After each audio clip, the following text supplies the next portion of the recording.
Well, hello and welcome to live softball action. It's fully loaded, coming to you from magnificent Garnerland in the Adelaide Plains, West Beach, South Australia.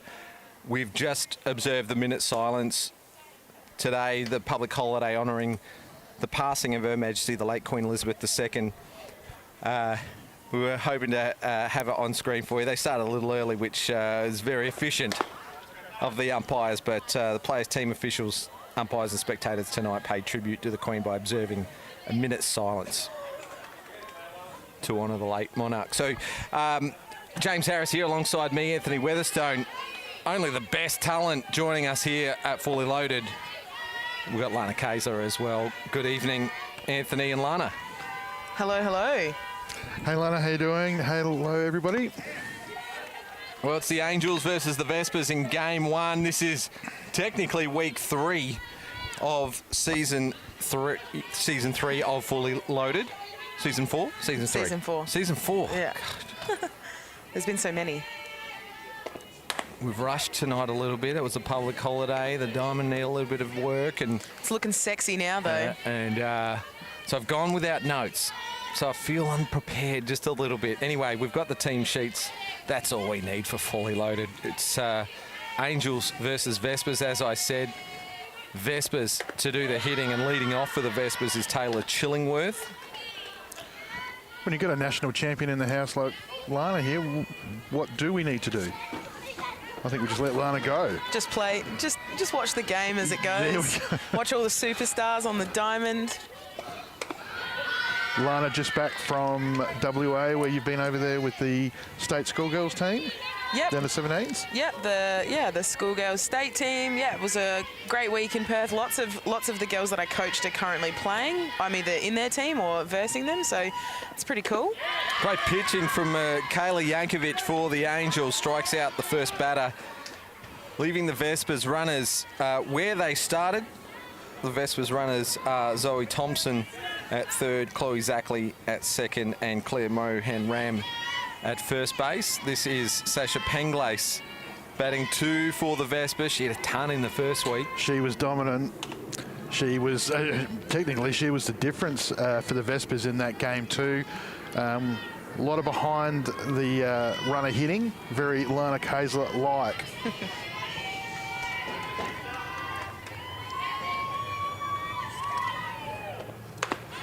Great cut. What's the dynamic like having coached them at a state level and then you're playing alongside them the next night? What's that like? Oh, I'm pretty relaxed as a coach, especially when the head coach is Mel McGee. So yeah. I think I can sort of take a little bit more of a back seat. So, sure.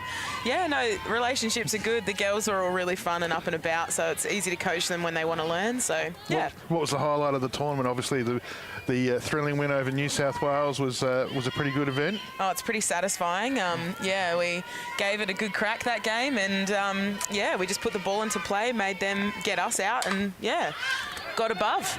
Foul ball from Penglace. Just seen the owners of Scootz Cafe West Beach. Yeah, just rolling in just to see Farris and Haley. Yep, 7 pitches, and we've just made first contact, so fouled off just over to the right side. And of course, the team at Scootz Cafe West Beach has the National Championship poster up on their wall. So fly ball out to the right side, just cut off by the first base player.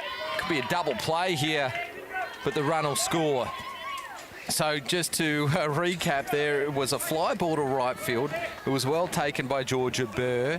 The runners were all tagging and they all took off on the catch. Cut off from Becky Havis at first base, and she gunned down the runner trying to get to second.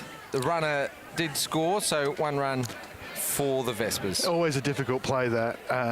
As a runner, especially off a first line, you've got to just sort of give yourself a bit of distance, but with the ball just behind you at right field, it's difficult to go too far. You've got to sort of gauge that outfielder and know that you've got enough to get back if she spills it.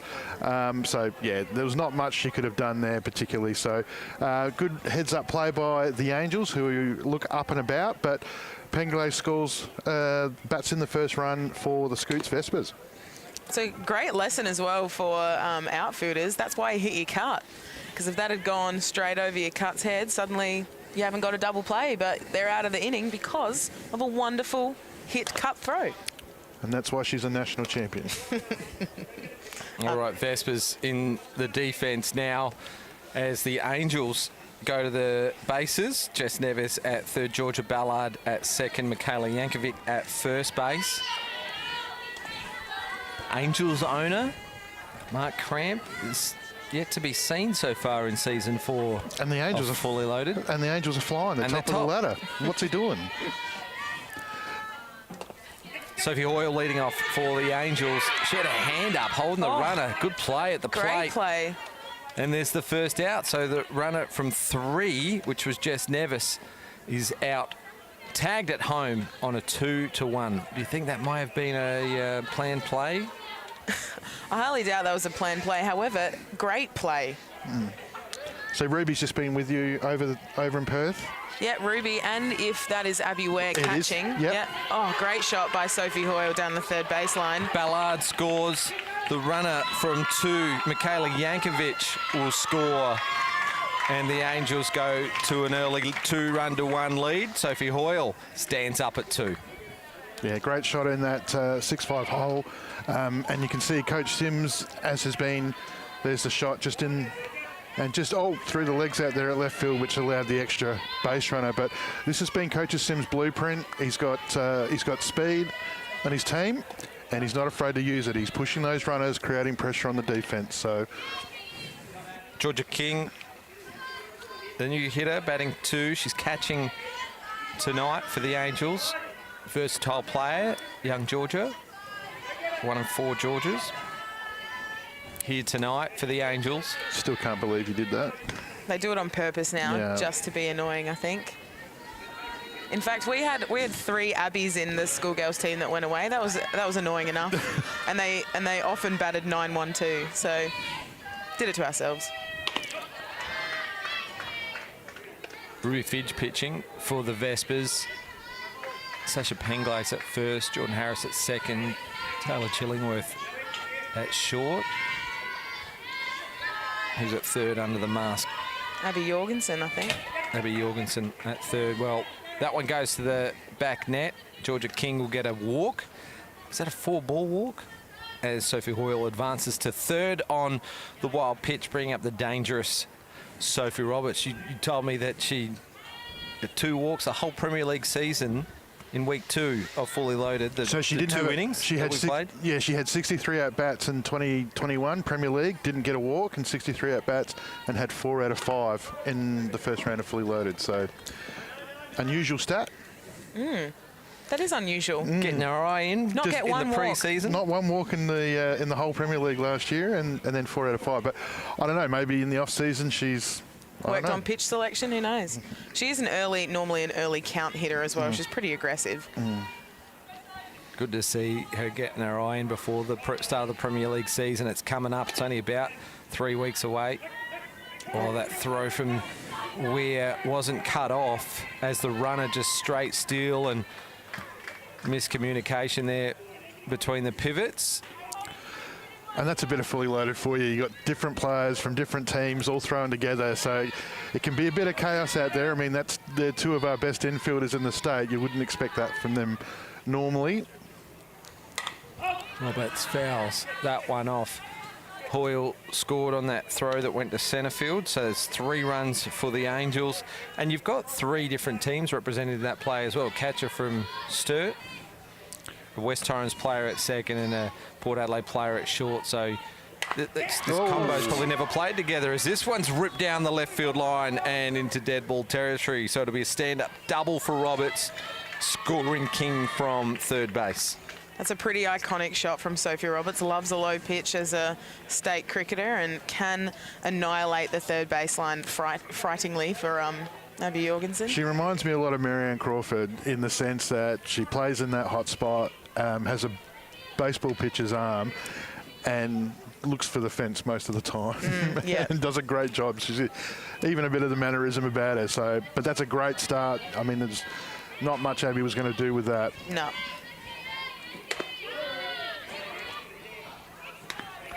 I'd say Sophie's a little bit more quiet on the diamond than Marianne. Okay.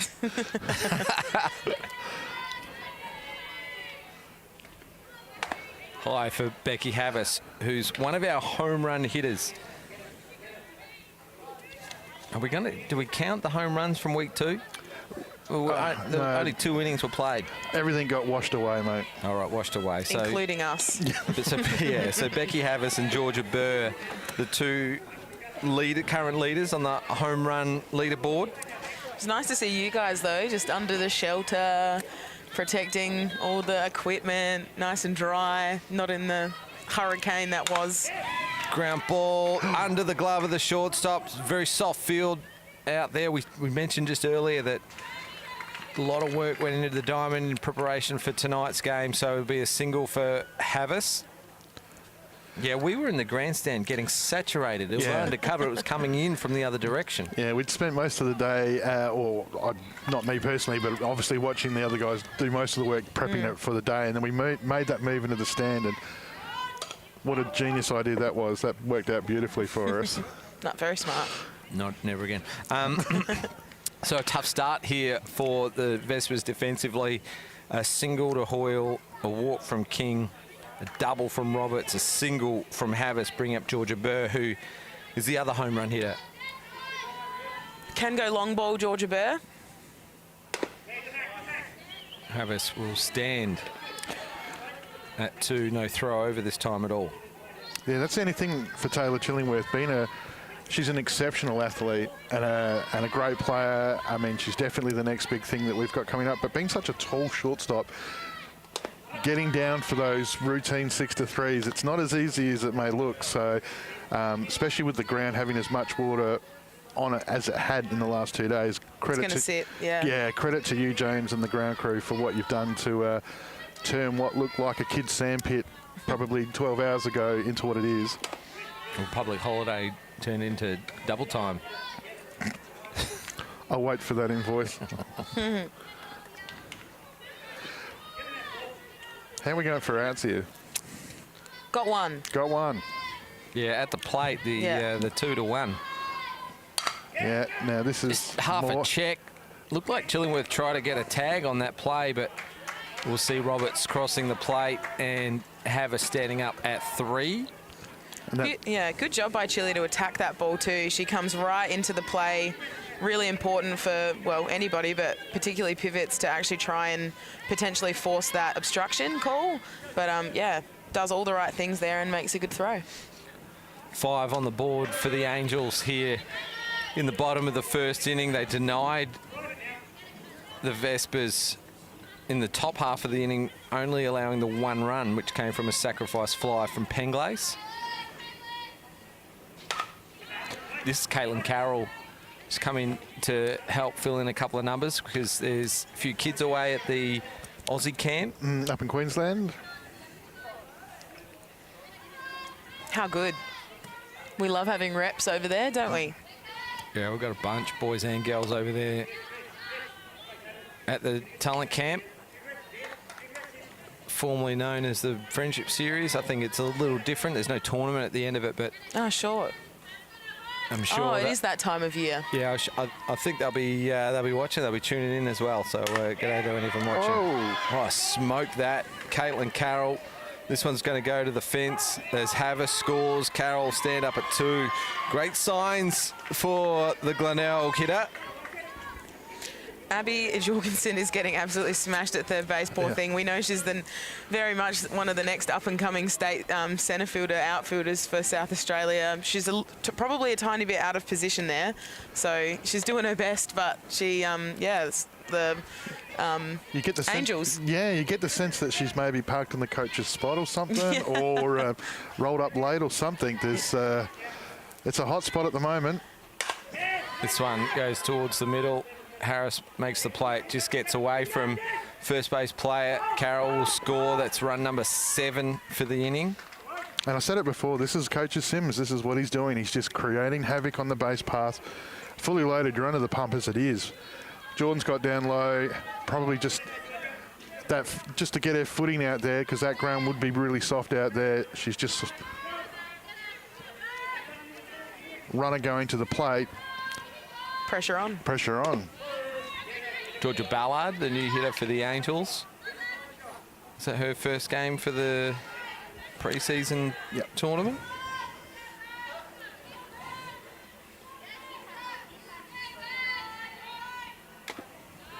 Swing and a miss, fouls it off. Ruby's found her groove a bit in the circle as well. Started off a bit rusty, but has come good now. Yeah, she's been working more to the outside, but every time she's gone inside, she's been punished. So I don't know whether or not that's just they're going to put that weapon away. Oh, great. Good pick up from Penglace on the backhand side for the third out. 7 runs scored. Good chatter there. The Vespers know they're not out of this. No, never out of it. Great take.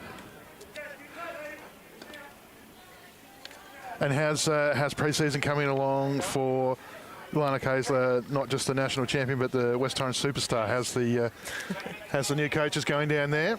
Yeah, good. Yeah, we're mixing it up a bit this season, but yeah, all the same players back, and yeah, just getting, as I'm sure every single club's doing, just getting our reps in, doing the basics. Lots of fields, lots of hits. How good is it to have Terry Lemery back and Mel McGee coaching? So we've just got on screen at the moment a new initiative that's just been put out by Softball Australia called Home Run Heroes. Registration's going very well so far in its early infancy. Yep, jump on board, go on the website, and you find your nearest program. They're all around the state. Jordan Harris first pitch, just the cupping it in the ankle, so she'll walk that one off. We know what one of the she loves fully loaded, Jordan. We know what one of the commentators will be doing later tonight. Oh no! Can you grab that for us? Oh, that's straight. Oh, that's just painful. How's that in slow motion too? Yeah. She'll go back and watch that. Oh, Geordie, poor thing. But She'll be happy a run scored. She's RBI'd an ankle, so that's good. And Yankovic was really strong in that first innings too. So obviously just 2 batters. That was Mohan Ram that scored. Taylor Chillingworth moves across to third. Sasha Penglace to second. This is Ruby Fidge, the pitcher. Yeah, Yankovic just faced the 2 batters, a strikeout and a sacrifice fly. Oh, for a double play. That's right. That's what you like.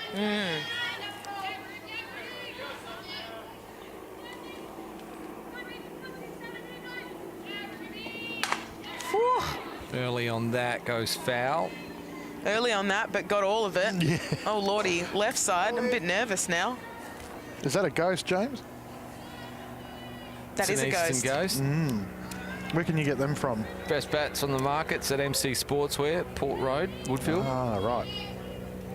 Nice and shiny too. And the 2022 version's out and in stock. Oft. She's gone long. Half a check. Oh my God. Good catch, shoestring from Georgia Ballard. Then she tries to make the play at home. Oh my Sliding God. into 2. It's a punch out. And another double play off a sacrifice fly for the Angels. Let's have a look at the replay. What? See, I mean, I've just talked about how hitting your cunts is important, but Georgia Ballard smoked that to home to still somehow manage a double play out of this. The Angels are looking pretty red hot. Yeah, and it's apparently okay to fly a helicopter over us, but we can't fly a drone over here. Come on, Adelaide Airport, get with the program. Yeah, I mean, that's pre-season softball. That's what are we talking about? I mean, that's an amazing catch, remembering that she's already shallow at centre field. And then the sleeves rung her up at third. So BT umpiring. That is tonight. wild. Yeah, and we speak to the players before this tournament. We tell them to have some fun out there. It's pre-season. Nothing's on the line. Take on the arm. Take on the runner. You know, swing hard for the short fence. So fully loaded softball. You know, it's action-packed. It's non-stop. So, you know, just try getting a couple of things right. It is the pre-season. Amen. And Lord knows we all need the pre-season game work. Yeah, we moved it from November into pre-season, so it was not in the way of the Premier League. No, it's handy at all times of the season, really. Either mid or just before. Pretty handy. Yankovic still looking like she's got control of the Vespers at the moment. They got 2 out, looking strong, a 2-2 count on Abby Ware as the batter. Abby Ware, her nickname obviously being Beware of Abby Ware. Swings Jinxed it. a high one. Oh, sorry. Kayla Yankovic with She's her great braids though. Her hair's looking second nice. strikeout of the inning, of the night. And that's all there'll be from Michaela for this game. Pitching rules in our fully loaded competition is maximum 2 innings per game and 3 for the night. So we'll perhaps see her again in the game against you in the Thunder. Potentially, yeah. Or, of course, if you pull off another one of those tiebreaker. I don't think anybody wants a tiebreaker. We had everything in that first one. So, and Well, how good has Fidge going around again by the look of it? Yeah, how good's Michaela been? Just as we just finished up talking about her, she's thrown 2 strikeouts, she's had 2 sacrifice flies and thrown 1 hit by pitch. For 2 double plays so too. She's thrown to 5 batters in her 2 innings, and guess who's up to bat? It's Michaela. And she scored a run in that first innings as well. Pitcher's speed, not necessarily all renowned for their. You might suggest that she's in contention for player of the game. Let's. Well, Georgia Ballard how at the she moment goes. after that play at Centerfield's looking pretty good. First pitch swinging. Harris backs back through that soft dirt that we were talking about earlier. Makes the catch for the first out. You got to like watching the CPC Angels because they're up and about. They're always doing something. They're not just sitting there waiting for it to happen. Hoyle, who started the whole thing in the first. Probably don't want her at the plate, to be honest. I noticed that Abby hasn't been able to talk the coach out of getting out of third, and she's still there.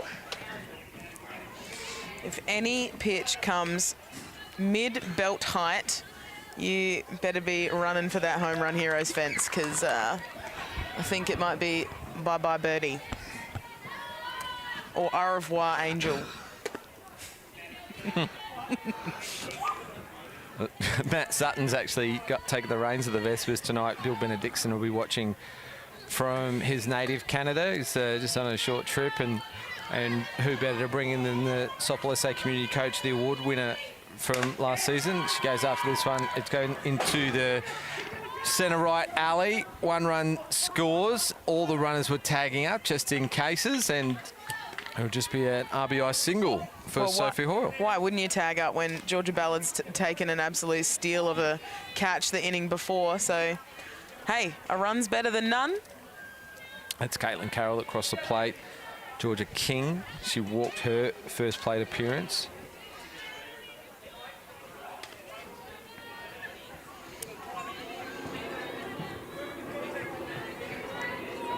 How's all the young talent, though, in SA? When's the first tournament? 23 is his first, is it? Middle December. Yep. 14th to the 18th, I think 14th to the 19th of December. You'll see all the action on Spacequake Sports. Under 12 schoolgirls go over to Melbourne.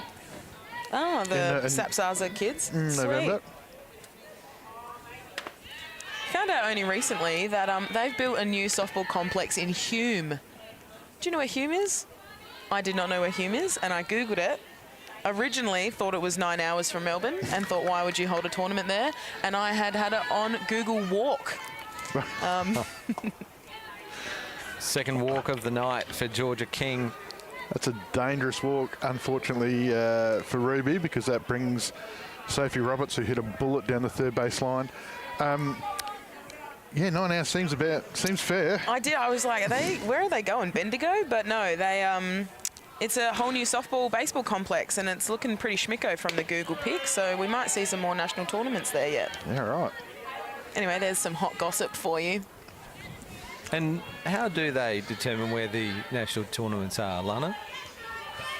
I don't know.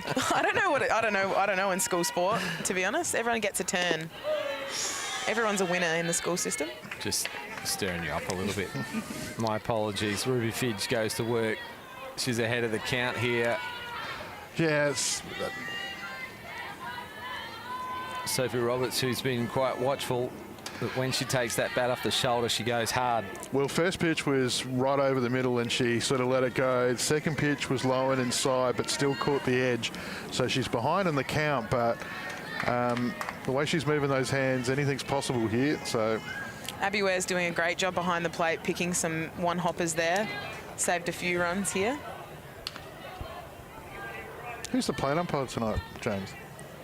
It's Pete Fairley from the famous Fairley family. I was just about, he looks so much like Scott.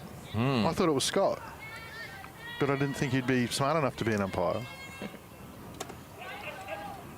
Shout out to Scott. How are you? Old state and coach. Alex. Yeah, and Alex. Oops. Sorry, everybody. Roberts has, Brought the count back. yeah. Maybe on a one, if it bounces, she can just have a. She should have a go anyway. She might hit it for 6. That's a great pitch from Ruby Fidge. It looked like it had a little bit more on it, and when it came out the hand, it looked like one of her fastest pitches of the night as well. Yeah, beat it for pace. I was just about to say, like, that was a different paced pitch to what she'd been facing. So, as Lana said, great mix. Havis will ground out to Jorgensen, who has the. And Jorgensen very happy about the fact that. She got one and she can touch her base Yeah, for an absolutely. easy out. And get out of there. Sorry, I got lost for words for a second there. Have a look on the replay. Force play, The see you later. boys to just touch third base for the third, and she just trots off. Yeah. There you go. So, the better inning for the Vespers, holding the Angels to 2, but their lead goes out to 6. It's 9-3, and as you can see, Home Run Heroes back up there on the screen. Find your nearest program, homerunheroes.com.au. Not only is Spacequake Sports the best broadcaster softball in the world, not a biased opinion at all, but also down. the best marketing of the Home Run Heroes competition as well. Just launched earlier this year, and there you have it. I think there's programs all around the state. We're going to be talking Port about Pirie. Going to be talking about it throughout the night, and I think we might have an announcement later tonight, James. I reckon there might be a secret announcement coming. So It's the one I don't know about. unit. Got a new pitcher in the circle.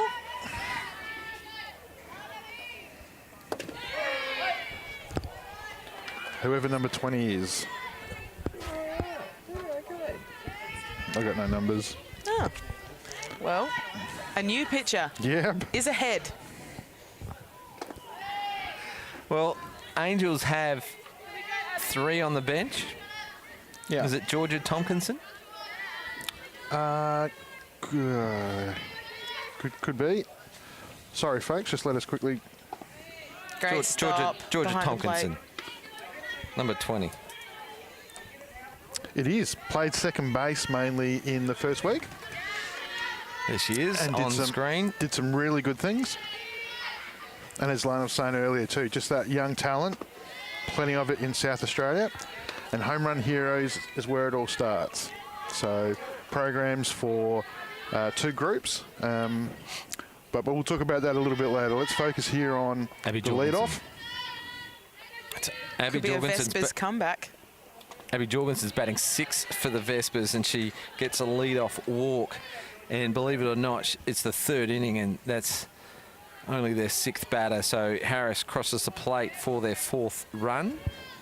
Considering there's only been 6 batters though, they've scored 4 runs. Like it's not bad. They could still steal this here.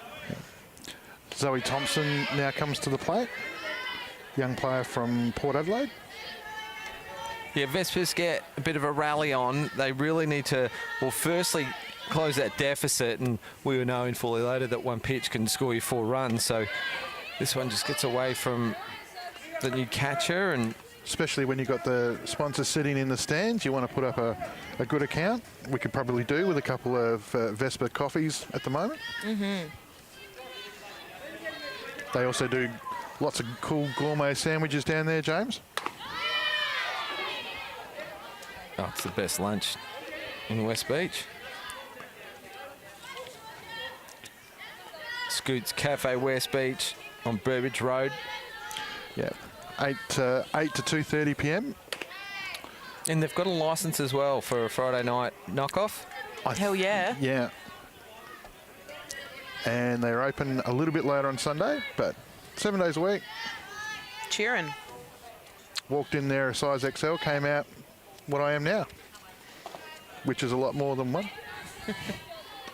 Claire Warburton is catching. She's the new catcher for the Angels, so a brand new battery to face the Vespers. We love that. Bring him in. Yep. Hoyle and Neves inside the line, as you'd expect, with bases loaded, none out. Good change up. Good pitch. Yeah, nice pitching from She had to go at it, Tompkinson. but a good pitch. She's Get Zoe Thompson out there. thrown a walk and a strikeout for her first two batters. Now we go to the 8-hitter, Chloe Zackley. Playing right field tonight. Well, if the Vespers can get a couple of base runners here with the next two batters, we're back to the top of the order, and then Chillingworth, Penglace, Harris for the 3 hitters after that. So they'll be wanting to get back around to the top of the order to help close that gap. You don't want to lose by more than 4 runs, because then the Angels will just extend their lead up at the top of the table.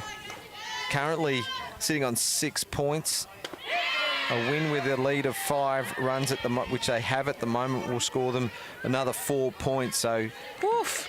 they'll go streets ahead. So the team that finishes top of the table at the end of tonight will go straight through to the grand final next week. Ground ball to Hoyle. She'll want to play home.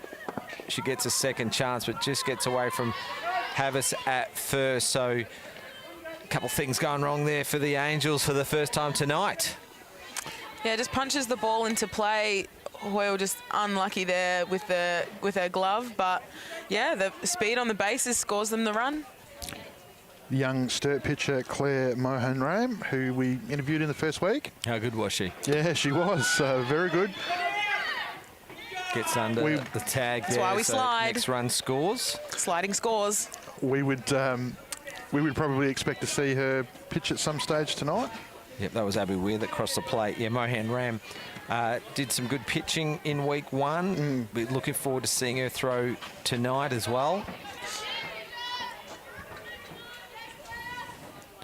And if she can just get herself on base in any fashion, she's going to have Chillingworth, Penglace, Harris, Fidge to follow. And Chillingworth coming off of a strikeout, you would expect to want to square that up. Oh, Shot straight back to the pitcher, gets a glove to it, throws over to Great first for recovery. the out. I was just going to comment on how the infield was pretty tight then. Leading by 3, the pivots are still both inside the line with no force on. So staying very aggressive here, the Angels. And there's the replay of the out. such a great hit from Claire, but an amazing knockdown and recovery. So that's just all you ask for. Keep a cool, calm head, make a good play.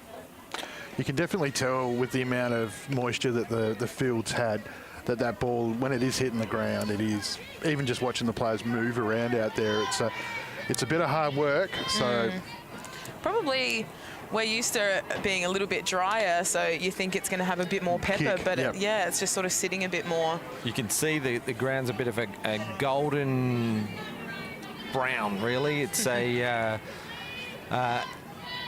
probably the preferred Looks like moisture melted content is just a little bit less. That one just fouls off the runner, Abby Jorgensen, there Oh at my third God. base. Abby cannot buy a trick tonight. Oh God, and it's even at third base. Yeah. Oh my Lord. Chillingworth just line driving that Ooh. one. Oh God. That's why we wear helmets. That's why we lead off in foul territory. Softball, man, it's got everything. And that's Taylor Chillingworth's MO too. Game 1, remember, all she did was pepper week that 1, yeah. left field fence. She actually put a ball that bounced off the top of the real home run fence. She just seen the ball reasonably early at the moment, Chilli. Abby stayed out. She's obviously okay. They've done the correct checks there. A good change of pace from Tompkinson just to get the second strike on Chillingworth, swinging a ball that bounced before her. And for those watching at home, it hit by a batted ball would normally be out unless you're running in foul territory, which the runner on third generally does. I think Abby might have just said to the coach there, I've been telling you all night, get me out of third, and here I am, and this is what happens. So expect to see a change next innings. Full count. Chillingworth needs to change that pull swing and try and hit one up the middle here. Try and score a couple of runs. Or hit a ding-dong. Oh, she'll get safely to first. And Jorgensen can't get out of that hot corner. Chillingworth, watching her in the warm-up, she was doing a bit of that too. She's just cutting under the ball at the moment, and that one she's over. But just got to find her timing. But Penglaze, who has been dominant so far and fully loaded, every one of her at-bats has had an impact. So now we're at bases loaded, 2 out. She can put the Vespers back in front if she goes 180 feet. Out of nowhere. It's 9-6. Yeah, great point, Anthony. And we don't believe in the commentator's curse here. It happens all too often, doesn't it? Doesn't exist. Let's have a look here as Penglace has seen one. Holds back on that one. I'm just going to get some intel. Jordan, how's your foot? She's sore. She's sore. She's aging. Yeah. She's not as young as she used to be. The most unprofessional commentary that we've ever had here on Spacequake Sports. Just hang on, guys. I'll get some intel. Yells at the batter on deck. That's what it's all about, isn't it? That's why I'm paid lots of money. The big bucks. The big bucks. We're actually going to call for commentators. Just wait for Who needs a roving call. mic when I can just move my giant muffler thing near my face? Wait for a call this week. We're going to call for commentators for the season. So and Jordan was motioning just there for Sasha to stay off of everything because she wanted to be at the plate, bases loaded, hero opportunity. we were talking big announcements before it, and here I am just dropping one out of nowhere, an exclusive, and you guys don't even care. Sorry. We're actually going to call for female commentators. So anyone who's watching at home, during the week we're going to make an online announcement, and hopefully we can get a couple of interested females to come and call softball for the year. We've got a nice crew. Oh, Harris my God! Gets a hold of this one, just... I called it. Smashes it into the Is left it field fair? fence. Yeah. Grand slam home run to put the Vespers ahead. Oh my God, they've got a scooter. They have a scooter that's got bright red fluffy things on it. Let's have a look at the home run celebration. Can I yell out? Oh my God. Yeah. Home for Maeve. They've got a ramp too. That's great. It's a floorboard.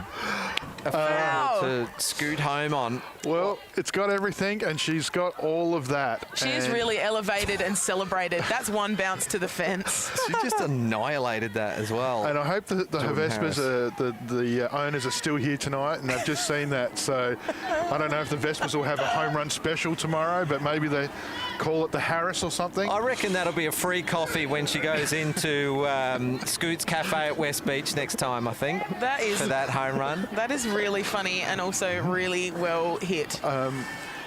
Gee, there was a lot to unpack in those last couple of minutes, and it's all just sort of...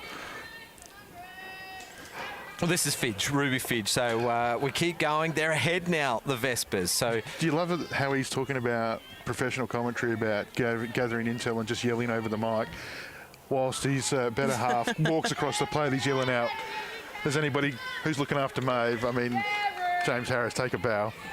No, it was more trying to scab the free coffees, I think, the professionalism for me. I'm plugging our sponsors. We can't have this tournament, this fully loaded competition, without the franchise owners, CPC, which is Commercial Partitions and Carpentry, Emmsee Sportswear, and of course, Scootz Cafe West Beach. So very thank you, and we're grateful for our partners. You can see CMAX Clinical Research in the background there. They're going to be our Premier League broadcast partner. So you'll hear plenty of them. It's only a couple of hours a week, Mark Cramp. Don't be afraid to wander down and see how your team's going. But this game... Do you know what? I've worked out where he is. He goes to the AFL Grand Final every year. So he'll be in a corporate box somewhere, Mark Cramp. Must be nice. Doesn't do anything by halves. Just out of interest, the grand final's on Saturday, not Thursday night. Noticing that the Vespers are 11 and the Angels 9. So this game, I think Lana had said earlier on, there could be a comeback. And look where we are now. Jordan Harris, the hero, has put the Vespers 2 in front. her foot didn't look very sore when she was doing the winner's trot, did she? No. I I think she was faking it. what I would like to see from Jordan Harris, though, is to take the scooter out to second base and use it out there for a bit of coverage. So help her out. Yeah, actually, use it as a bit of a. I have nothing. Help her out. You've said it. Abby Weir at the plate, looking to extend the Vespers lead. So only the one base runner at the moment, but 2 out. So Good coaches assist down the third baseline. We love it when coaches attempt to stop rapidly firing foul balls at them. I don't know how they do it without a glove, but that's just me. yes, I've seen Benedictson go open hand a couple of times, and he may be the national winning open women's coach, but that's not something that you should be doing. Oh, he is open for a challenge for anything, I think. Push-ups, chin-ups. Low for a ball. This is Abby Weir, and the 9th hitter of the inning for the Vespers. A much better inning. Started this inning on 3 runs, so they've piled on 8. There is 2 out. Ground ball to short. Hoyle looks to play 1, and Havas tries to scoop it. She didn't stay low on the ball. The runners will stand at 2 and 3 for Abby Jorgensen and her second at bat of the inning. Yeah, turned her head unfortunately at first. It's a difficult task, but you've got to make sure that you're watching that ball all the way into your glove. Granted, catchers get to wear a mask and so on, but I don't know if we can get the replay of that again, but Sophie's front foot, I reckon it slipped from underneath her as well, causing, watch this throw here, it's very soft underfoot there. You just saw it just shuffle forward just a little bit on that throw. So terrible playing conditions for the players at the moment. I mean, it's not muddy, but it might be a little slippery underfoot. So let's give them a break. It is pre-season as well. Yep. Didn't mention anything about Sophie, but that's okay. The Abby hopefully trying to get through this bat unscathed. She's having a night so far. It's all happening. So Oh, God, yeah. Let's just hope she doesn't get hit by pitch here, too. Goodness. ball's been getting lower in the strike zone just recently.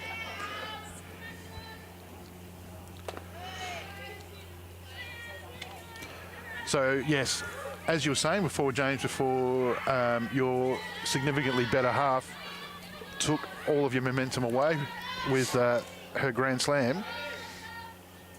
Oh, yeah, you want more the girls commentary? Yes, we do. And James said to me in the office before, Lana, you'll love this. The good thing about it is it can't be hard because you do it, Anthony. And so we've set the bar reasonably low from a talent perspective. And it does seem like it's a little taxing, but it's not. It's a lot of fun. And what we need is that... Don't get me wrong. We've had absolute jets on the commentary here in the past. Jessie Dressick, McGee, Mel McGee, who's a full-time Jensen, Jay Jensen, who does the Soppel shout-out. Sophie Roberts. You're stealing my thunder here, Anthony. I'm trying to get Steph Trzynski, 2-time Cath Corral medalist. Mel McGee, 4-time Cath Corral medalist. We've got Lana Kayser, Cath Corral medalist. You know, just the big guns come here and they commentate. Kathy Lambert has been on the mic a few times as well. So, you know, we're so grateful for all of our commentators. This one just, well, it's been soft and going under the glove, and this one just bounces up over the top of the glove. So That's Sophie's having a pretty rough time. Oh, my God. And shorts up tonight, and the Vespers inning continues. But what we want to do is we've got a great crew of commentators who give up their time and they volunteer each and every week, couple times a week as well. But we want to get a more regular female commentator here. You know, I'm not available every week, and you know, the voice of South Australian community sport, Eric Balnar, has also got some other commitments throughout the season as well. So you know, we're hoping to get some female talent on the mic, and we'll call for female commentators. And the good news is, too, the King of Kings, Eric, is going to be back soon, the Golden Voice. So now that he's recovered from his ice hockey win. And what way to celebrate an ice hockey win than to go back to home to Canada? So Bill and Eric will probably catch up for a coffee. Yeah. They'll probably Kuma boot. And we can't give you any better motivation for the fact, too, that if we can get those more female commentators, that means you'll hear less of me. So I can't raise this. We need this to happen. No. So. You guys do a great job as well. Anthony, Lee, Eric, myself will still be on the mic, but we lose Steph from this season, so she's in Japan at the moment, and we had and Maddie this year as well, last season as well. So we just want. We don't have to rely on players all the time because we know that they're here to play number one, and when we can get them on commentary, we will. Absolutely. I don't know what the stats are, but this 2-out rally of the Vespers at the moment is pretty wild. And now that lead has gone to 4, and we're back at number 9, which means Chillingworth might have a third shot, which means Mohan Ram had a great shot up the middle just before, but it was knocked down and she was out. But pretty rough from the umpire there as well. Oh, yeah. On the check swing. Absolutely. That's all right. We'll take it easy on Pete for his first game of the year. He's trying to wrap this up, if you get the sense. What a turnaround, though. Being more than 4 runs down, and now they're 4 runs ahead. Yeah. Yeah, they've scored 10 in this inning. Maybe a little bit of time in the Diamond Sports indoor facilities. Jordan Harris has turned a corner, James. Is that what? Well, she's changed her coach this year as well, but not to say that the previous coach or coaches haven't been terrific because she always raves about them. You go back to Dave Gooley and of course Andrew Scott, but Ironically, she never mentions the coach that found her, but is coming back to coach West Torrens this year, Terry Lamery, West Torrens legend, and she's got a couple of West Torrens legends backing her up as assistant coaches this year, B. Thomas and Mel McGee. Picked Jordan Harris out back in the day. Back in the day. He's going to take the credit. Before Jordan became what she was, and we wanted her to understudy Amy Manifold back in the day. Well, that's a strikeout looking. We're going to say goodbye to Lana. You better go warm up. I have to go warm up the old rusty arm, but yep. Thanks for having me. No, thanks you for coming in. Go the Thunder. Middle of the third, 10 runs. Thunder. We want to see some... pew, pew, pew, goes the Thunder. We want to see the celebration antics. They've set a high bar, the Vespers. Yeah. Well, there you go. 10 runs in the third inning for the Vespers, and they'll hold a 4-run lead going into the bottom half. We do know that 4 runs can be picked up from one swing of the bat as bases start loaded, and I reckon they're going to start the inning with Georgia Burr up to bat. So noted home run hitter already this season in fully loaded. And before anybody stalks me in the car park, Jordan Lambert, before she was Harris, we picked her as a very young junior back in the Eagles days, and we wanted her to understudy Amy Manifold, who was our shortstop at the time. And I remember her coming out, and I can assure you, she was not keen. She was not keen at all about any of it. So, but I sort of had a sort of a policy back in those days that we were trying to get those younger players to sort of see some of the genuine superstars that played in front of them. And Amy Manifold, there's a name from the past. Absolutely. Ex-state player as well. State player, yeah. I reckon she had an Australian award too at some stage. Junior player, Zoe Thompson's the pitcher for the Vespers, looking to shut down the Angels. First pitch swinging is a new hitter for the Angels as she wheels around first, stands up at second, a 2-run shot to number 29. I've got to get to my notes here. I've got nothing for 29. Oh, they've taken out Georgia Burr. And as I run and I rush for my notes, it gets past the outfielder. Good backing up. Yeah, great shot. First pitch swinging as well. That actually might be Mia Oates-Willis. Right.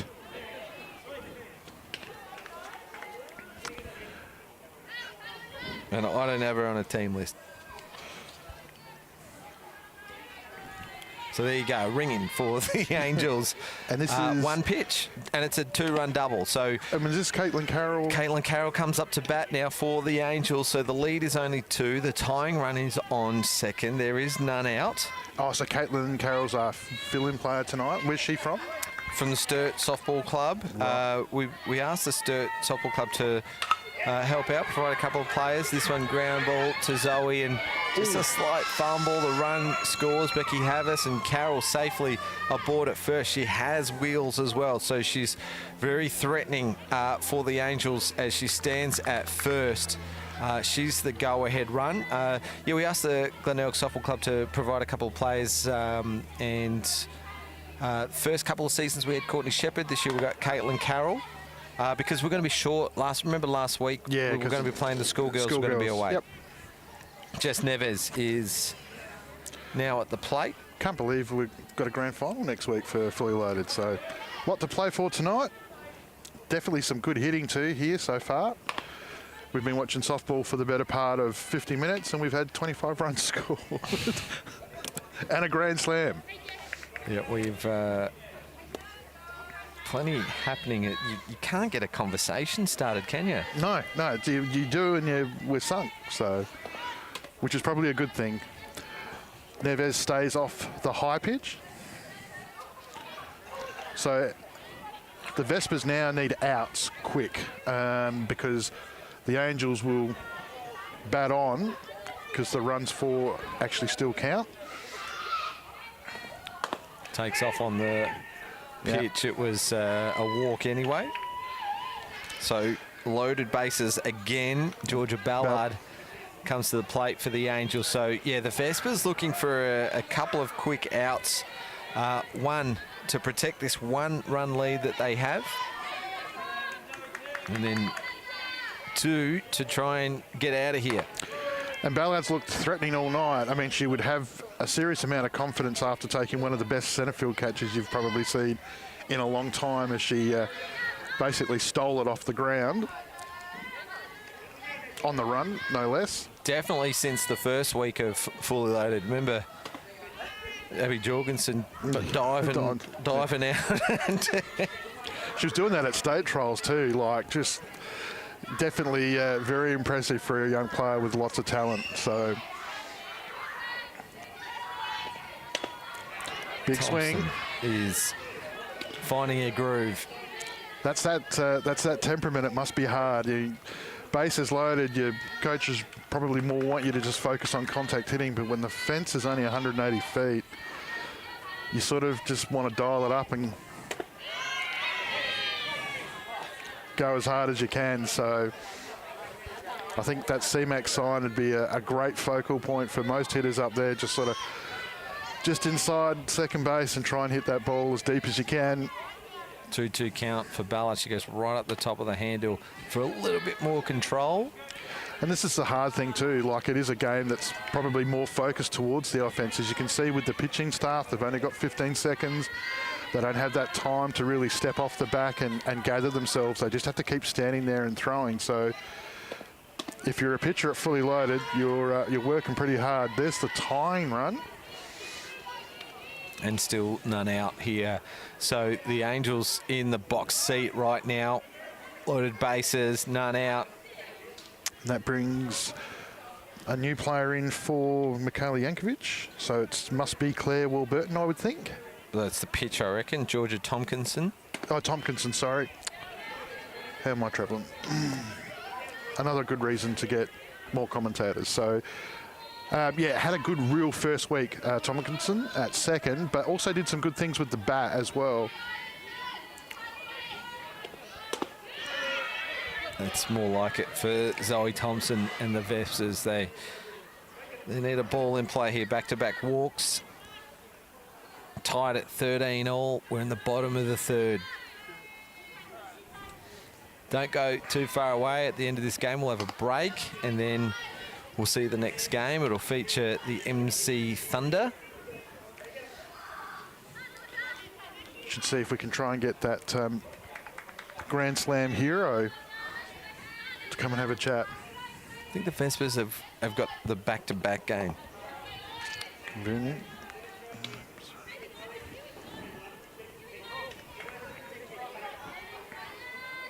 I can't remember if we're going by week 2's draw or week 3's draw. Doesn't matter. Doesn't matter. Whatever teams are playing, that's they'll right. be playing. Every team plays 2 games a night. What we know is that by the end of tonight, we're going to have somebody top, somebody second, and somebody third, and that top person goes straight through. And then next week, that grand final, they'll be waiting for the winner of 2-3. And as I said, later on, we're hoping to make a special announcement about the entertainment in between those 2 games, which I think will be very exciting. I'm just checking my notes. All right, check your notes. We'll find out who's going to make that announcement. And as we talk about that, it was a strikeout for the first out, but brings up the dangerous Sophie Hoyle. She's had 2 hits already tonight. Yeah, she's looked ready. She's had a tough night at shortstop. She's done a great job out there because the ground, whilst it's has that coloured look at the moment that shows that it's fairly wet, it's infielders are playing like they're on ice out there at the moment, stepping around. But she hasn't lost anything with the bat. Really 2 good hard shots. Swings the bat hard, Sophie Hoyle. A single here is going to take the Angels clear top of the ladder. Low for a ball. So the young pitcher for the Vespers really has to try and challenge her. You can't go around her. Little different tactic from the infield as well for Hoyle. We can see all the fielders behind the line. Back. Yep. Look at Jorgensen. She's 3 foot behind the line as Hoyle shows the reason why. I see. Look how deep she is, Jorgensen. She can't get out of that position. I reckon Harris over there is going to use the umpire as a shield. So that's Fidge out there on the fence.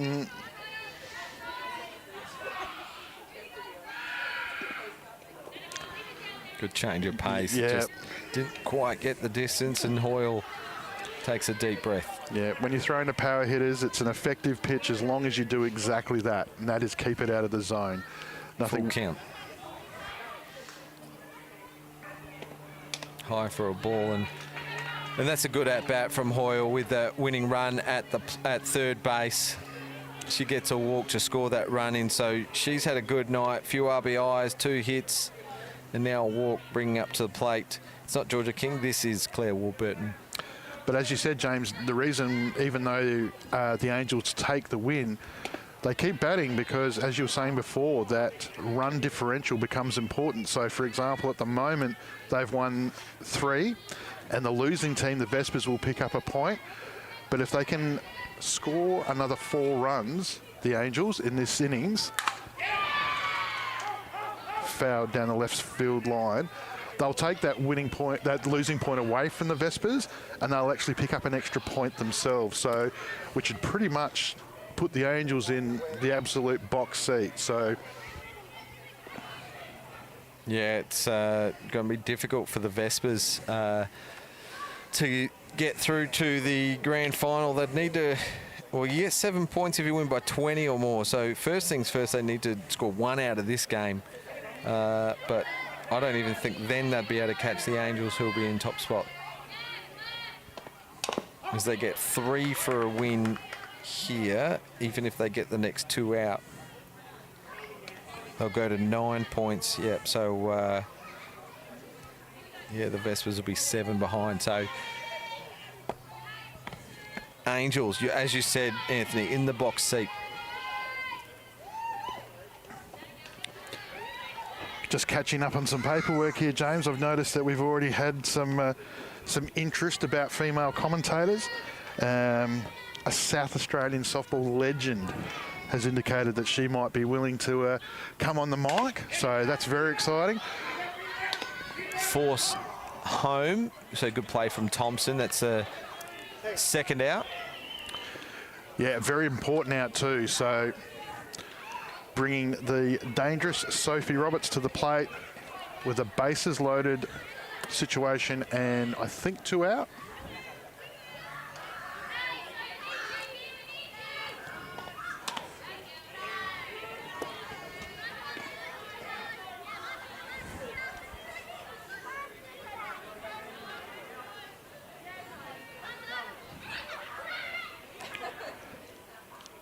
Roberts takes ball 1. fouls that one off for 1-1. Already hit the ball long and deep tonight and has an opportunity to take the Angels into that extra point win.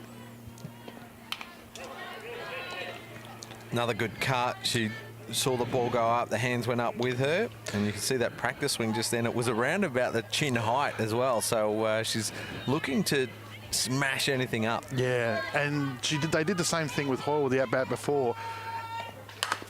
Ground ball back to the pitcher, and Thompson will make that third out. So in the end, it was just a one-run win for the Angels. The first couple of innings went pretty quick, but almost 60 minutes to get through 3 innings. Well, hopefully we'll get through the next couple of games a bit quicker than that. But it was the Angels 14-13 winners. They'll pick up 3 points for the win. Angels, and then the Vespers will pick up 1 point for the loss. So they'll go to 2 points. Angels go to 9, and we'll take a break, and we'll be back with you in about 5 to 10 minutes.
Well, we're back for game 2 of Fully Loaded. It is the 3rd week, technically speaking, of season 4. We've got finals next week, so we're counting it as the 3rd week.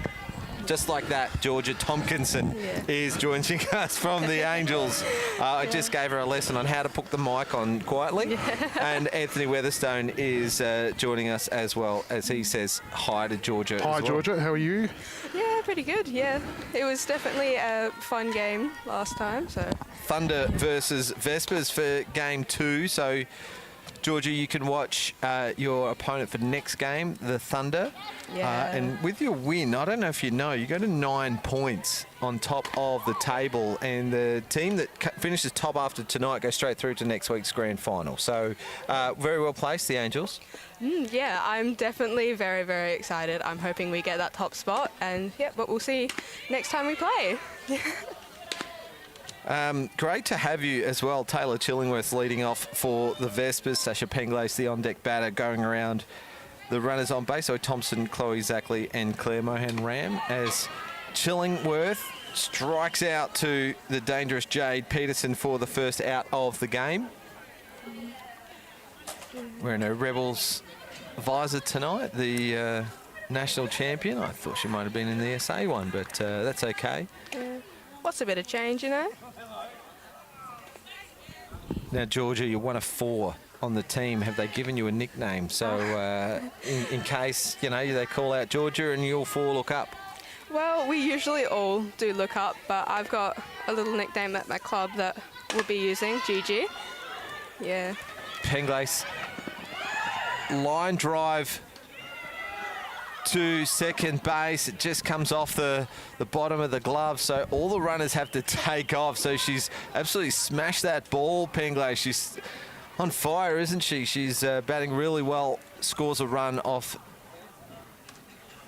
her bat, but is forced out. So a little bit of confusion there from the Thunder infield. So 2 batters and 2 outs, but that first run does cross the plate. So the Vespers off the mark.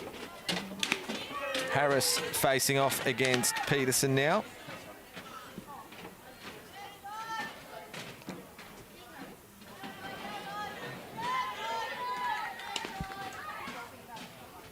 Change of pace on the outside edge.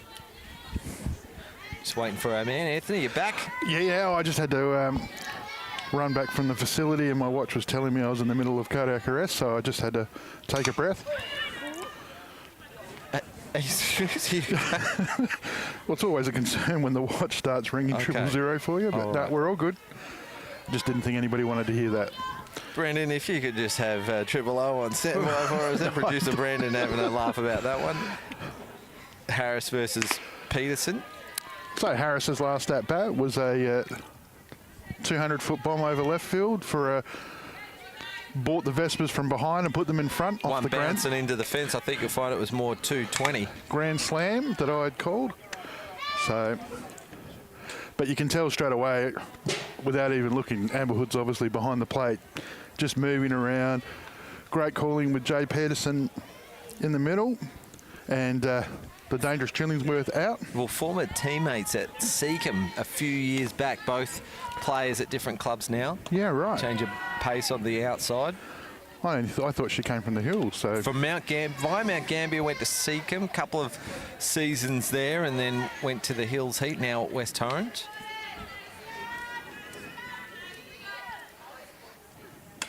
High for a ball. Great at bat from Harris.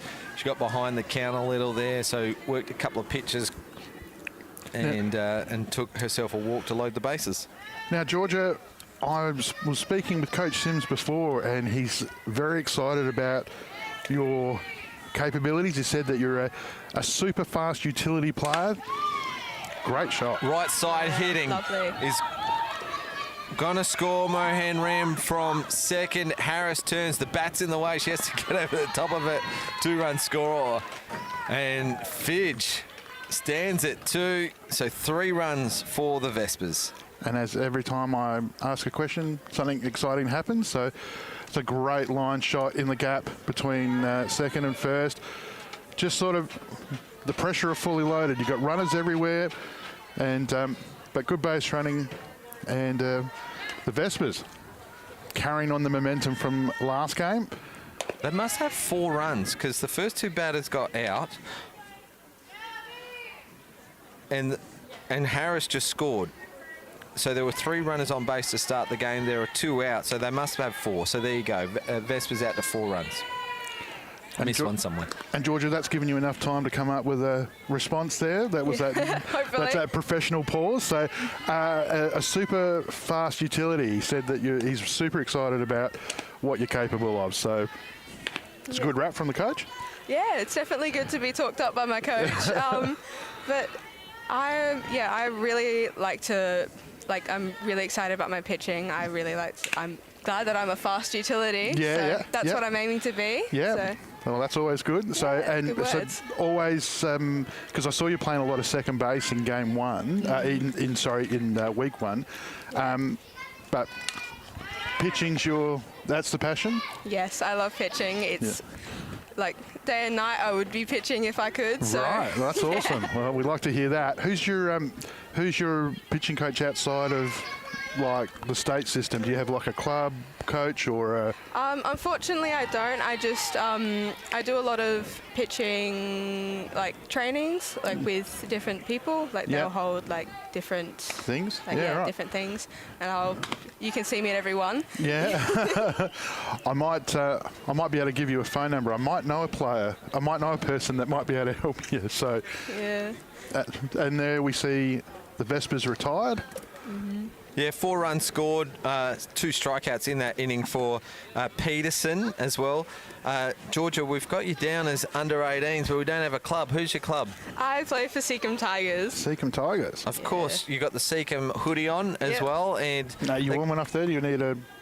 No, you're good. You're good. Yeah. And they're making their Premier League return this year as well, so a bit of excitement around the club for that. Yeah, definitely, especially in our A-grade team because I'll be playing in that. We're definitely very excited to be out there for our development. You know who you can get your pitching coaching from. From your coach, Annalie Dolman. Yeah. So she did a little bit of pitching before she went off to college and then became a specialist outfielder and hitter, and she could do it all, Annalie, when she was coming through the ranks, so a good one to learn off of. Yeah, she's definitely one of the coaches I'd love. I wouldn't change her for the world. She's definitely really great. And how's that whole coming together, like the squad itself? A lot of young players, or it's got a mixture, is it? Or? I'd say it's mostly young players, but it's definitely coming along really well. We had a massive pre-season, so awesome. I think we definitely gelled together as a team, and we're ready to get out there and play. Awesome. And got to thank the Seacombe partners as well. Dental for Schools is going to be seen on the home run fence when Premier League starts as well. So they're kindly offered to support Softball SA's broadcast as well as the Seacombe Tigers. So Dental for Schools, watch out for them. They'll be around the place. And we've got a couple of national championship players here just smiling at each other as Tailing Chillingworth hands the reins of shortstop over to Jordan Harris, and the talent we had just previously, Lana Kayser, leading off the Thunder for their first at bat of the night.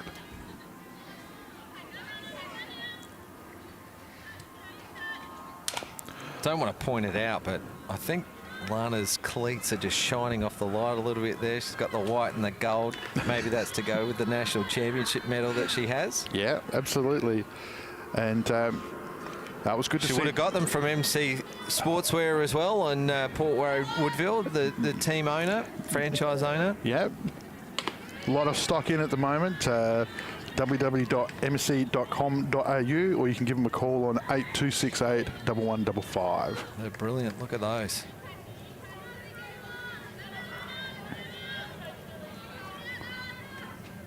Eye for a ball and a walk for Kayser, and the first run crosses the plate.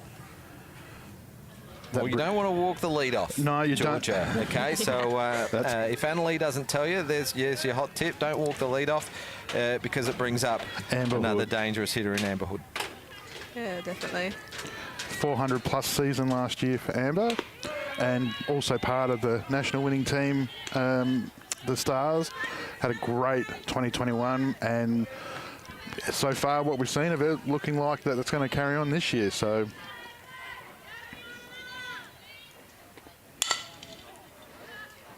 Foul ball, and runners will go back.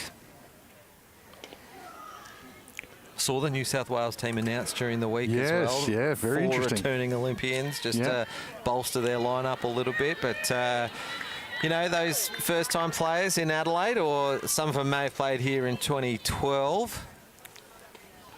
Couple of big ins, though. Obviously, the goat in Porter. I cannot wait to see Porter again. Stacey Porter back is going to be a huge difference to them. But, you know, Gabby Plain and Kaya Parnaby is going to change the way that their entire setup is. So, and the good thing that I did like about it, even with the changes that they've had in there, that young, talented Grace Rickson returns as well. So they haven't just sort of, you know, overcorrected.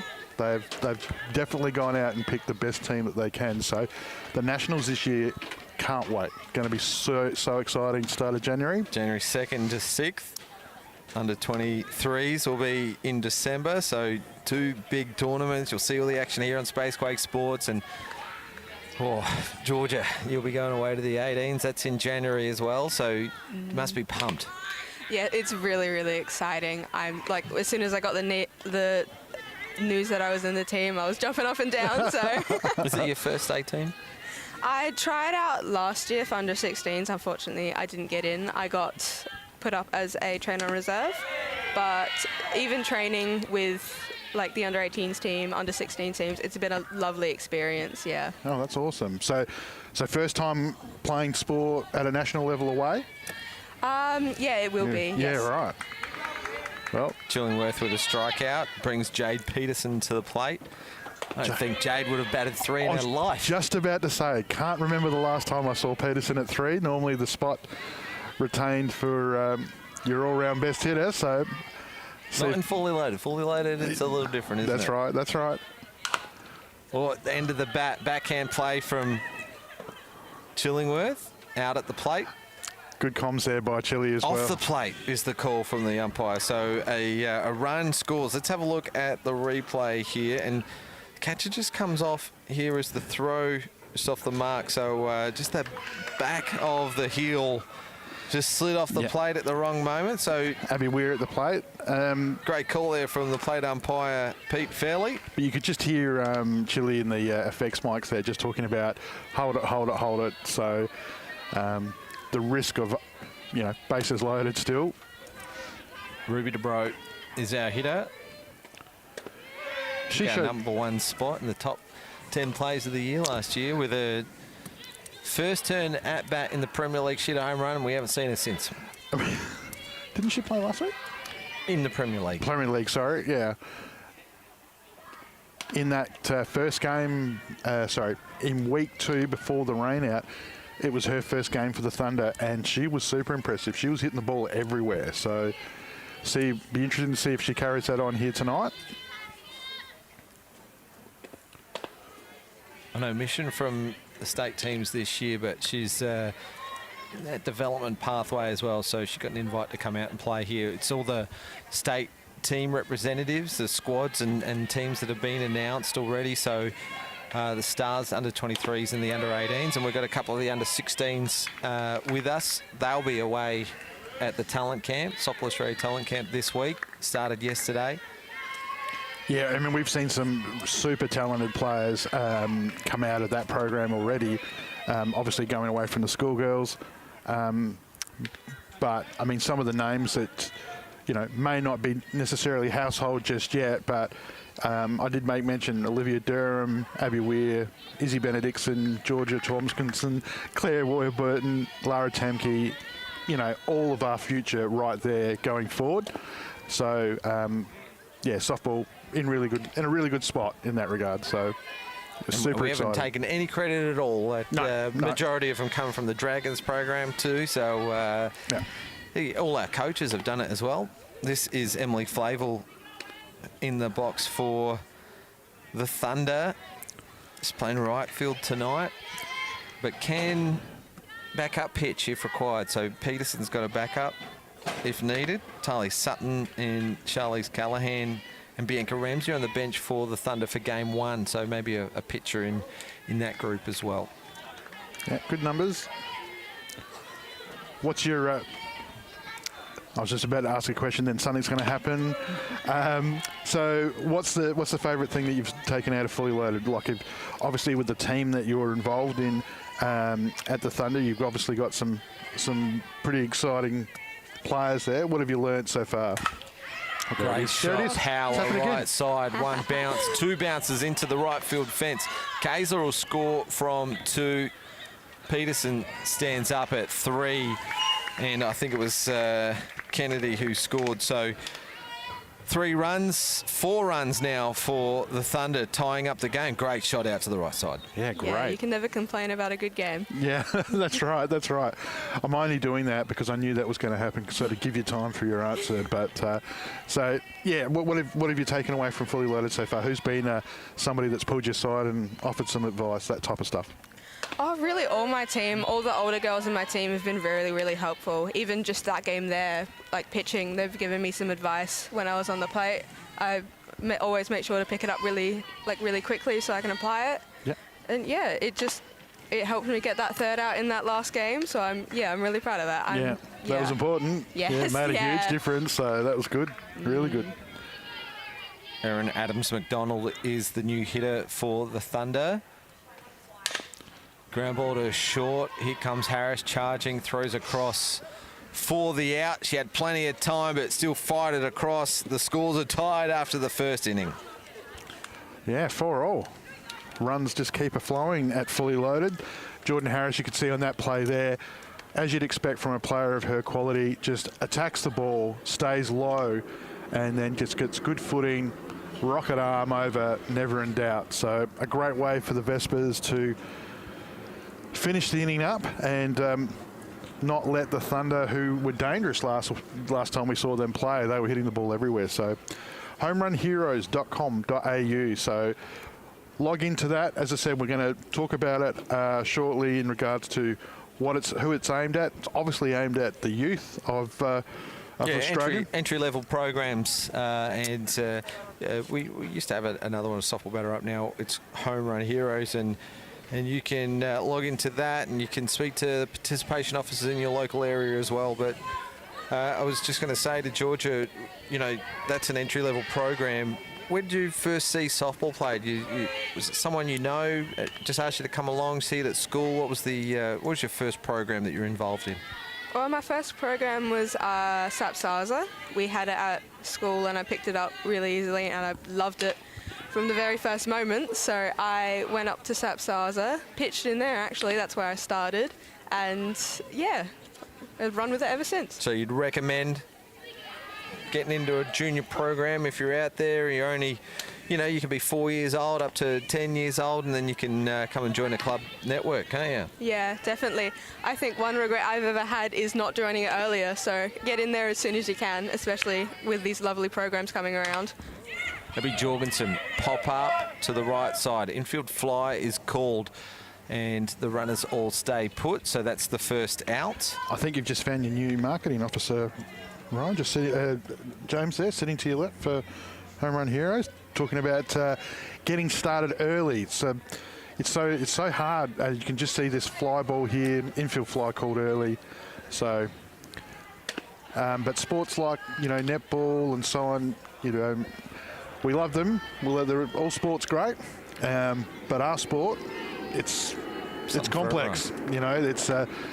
There's lots of things to sort of learn, and so starting early makes a huge difference, doesn't it? Yeah, definitely. It brings that muscle memory in a lot earlier as well. I wish I'd joined when I was like 12, because I would have been able, or even younger, because I would have been able to just grab those things quite early and like be able to master it and get more experience. Well, there you go. And we're starting to see, some of the benefits of what the youth of the sport are doing now, James. So like so many of the young players here. I mean, obviously we've got Jade out here at the moment, one of our most experienced players, still doing it at in her late 30s. That's her third strikeout on cue, Anthony. And you can see Coach Lucas, a bit of the same method that he's used in the first week, sort of uses Jade in a block to sort of just really clamp a game down, and then obviously see what happens in that third inning. So pinch runner coming in for the pitcher.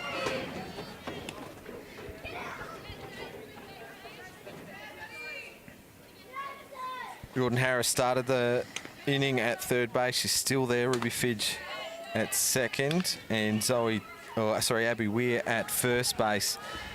Jorgensen popped up for the first out, strikeout to Zoe Thompson, and now Chloe Zackley is up to bat. So Peterson just shows her dominance, doesn't she? She had 5 strikeouts in the first game back in week 1. Yeah. Yep, came on, did the job. Yeah, she's definitely a very reliable pitcher. Yeah. And second strikeout of the inning, but that will be it for Peterson for this game. We might see her in the final game of the night as she gets through her 2 innings, only giving up the 4, so no runs in the second. And so here the Thunder. That's the in first the time. box seat. First time that's happened tonight. So, so Chillingworth takes the mound, and Vespers now a huge opportunity to really try and keep the Thunder, keep it till 4, and we get into that second pitch rotation coming around. Georgia Tompkinson joining us in the commentary. You don't have to stick around for much more longer than that. Your obligation's done. Thank you for coming to join us. Do you want to just keep going until your team starts warming up? We're happy to have you. You're doing a great job. We need the talent on. Yeah, I might as well stay here. Excellent. So, obviously, you think you're pitching in the next one as well? Yeah, I think I might be. So That's good. yeah, I'll be up here. Lara Temke is the batter for the Thunder. Big swing and a miss on that one there as Chillingworth continues her run in the middle. Who do you think the Angels will go to next? We haven't seen Mohan Ram yet. No, that's, which is strange since, you know, she was super positive in that first game that she played in week 1. So they've got Penglace they could go to. They've got Fidge through 2 in the first. Zoe Thompson through 1 as well. And then you can go to Mohan Ram. So they've got some options here, the Vespers.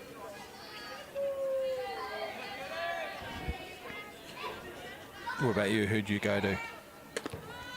Who would you go to, Georgia, as the next pitcher? You're coaching the Thunder.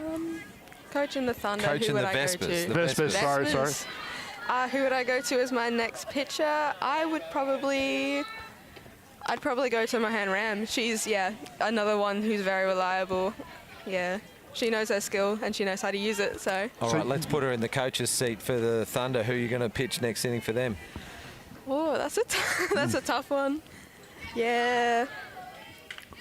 I'm not sure, really. I'd probably put Talia Sutton in, maybe. Perfect. Yeah. Look at her go. Yeah. She knows her players. That's good. Good to see. Yeah, well, you definitely have to know your pitchers, even not your team, just everyone. You have to know what they're like, so you have to hit off them. Vespers infield inside the line. Might be the safer bet as well. It's very soft underfoot out there in the more traditional second and shortstop areas. We get a lot of pooling of water, and we had a lot of rain on Tuesday, so it'd be pretty soft underfoot there. So looking to keep the pressure on here, the Vespers. It's a tied ball game. There is one out here in the bottom of the second. Chloe Lockwood's the hitter. Just recently back from State Schoolgirls.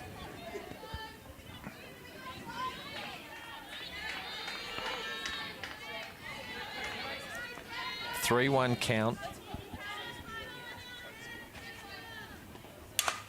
Gets a nice piece of it.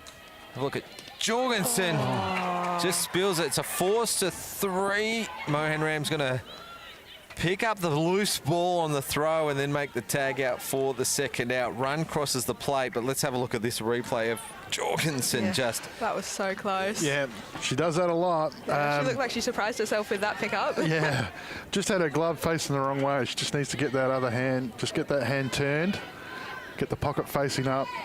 DeBro scores, so that's 5-4. Abby Kennedy in the left-handers batter's box. I swear, is Abby the only left-hander that we've got In the state. it's at the moment? Like, it is crazy. Yeah. I coached an A-grade team that had 5 lefties and 5 righties at one stage. It was the best thing ever. Like, literally you go left, right, all the way down the lineup. Good watching. So if you're not pitching second base, is that sort of your go-to, Georgia? Yeah, definitely second base and the outfield. They like me to run, so.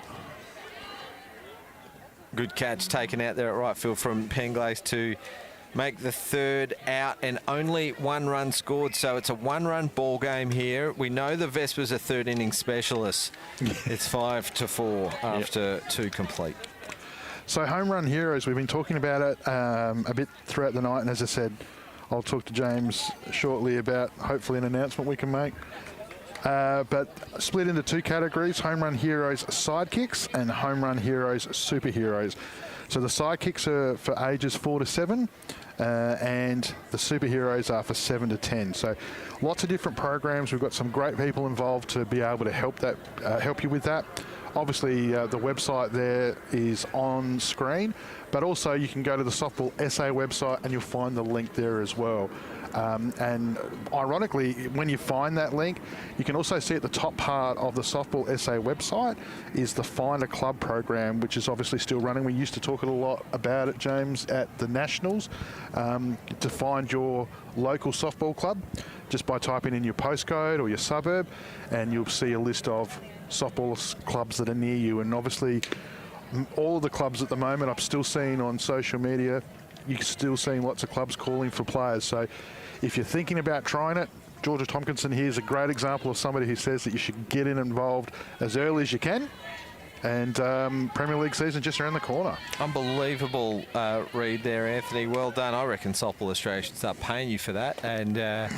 And Georgia, brilliant to give us an insight on, get started early into softball, learn the craft, and you never know, you could end up playing fully loaded softball right here on Spacequake Sports. Emily Flavel is the new pitcher for the Emmsee Thunder. She's going up against Claire Mohan-Ram. A good play. She fields it off her own pitching and fires it home to Amber Hood for the first out. So bases still loaded. We go back around to the top of the order and tailing Chillingworth. Dragons program, we're involved in that? Yes, yeah, I love the Dragons program.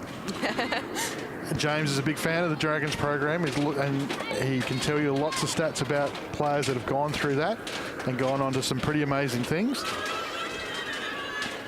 Just gets away from Hood on the backhand side. All runners had to think about it, but thought better of it. You can hear the cleats in the background. Sounds like your Angels are about to go and warm up again. Yeah, the Dragons program, it's been around for a few years now, and they've been just full of talented players, coaches, umpires, and we're stoked to we're lucky to have such a great program that's just been ingrained into our Pathways program. And Ben Lucas, who's the coach of the Thunder, is also an employee of Softball SA, and he looks after the Dragons program. And the camp's always super fun, and the players pick up new skills. They get to train with players from other parts of the state as well. And here's one of them here, Taylor Chillingworth. She was part of the Dragons program there for a while. I think Emily Flavel was too. And you just have to look around the diamond and you can see anyone who was a part of it. Lana Case was a part of it as a coach there in year 1, I think it was. And you even look at that national champions banner that's up out the right field fence, and 3/4 of that team did a Dragons program in one way or another as well. So it's a great little program to be part of. So I'm glad it got your tick of approval. Yes, yeah, it's definitely great. You learn a lot there. I'd highly recommend it. There you go. I'm loving this. She's recommending starting early. She's recommending the Dragons. Exciting talent for the Seacombe Tigers Softball Club. Premier League just around the corner. Pretty excited about that. Yeah. Can't wait.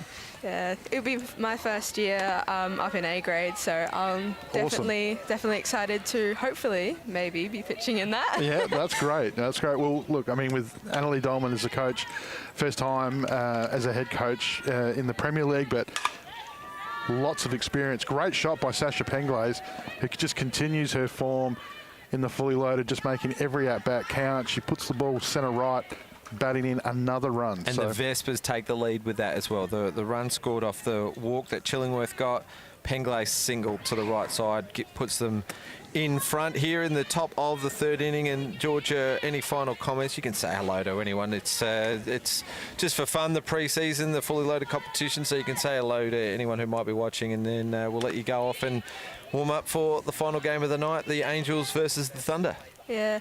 Well, I know my coach is watching this, so hello, Kathy. I hope you're having a good time watching, and I know a lot of my friends are watching too. So, yeah, I hope it's entertaining. Well, you've been great. You've definitely shown us up. So, thank you for your time, and we look forward to seeing you in the next game, and we look forward to seeing you in the Premier League this year. So, we look forward to hopefully calling that name Tompkinson for the Seacombe Tigers. So, very exciting. We wish you all the best. Yeah. Flavor just jamming Harris there, pop up into foul territory for the second out of the inning. And as we say goodbye to Georgia, gee, that was fantastic. I'm just super impressed every time we get one of the players on the mic. Yeah. Definitely just the youth is just, just amazing that we've got coming through. But the reality is, James, we need more of it. We need more people to be involved. So to all those clubs out there and to all those players who haven't been out to their pre-season training yet, or, now is definitely that time to make that effort. Get out to your club's pre-season, get yourself registered, get ready, because Premier League's just around the corner. Pitching from Flavor, it's the first time we've seen her pitch in the fully loaded competition, and she's already got a couple outs in her first four batters. And this is Ruby Fidge up to bat. Vespers will be looking for another couple of runs, you'd think, just for a bit of a buffer. One run might not be enough to hold this Emmsee Thunder team, which is saw in the replay. A shocked Ruby Fidge on that call.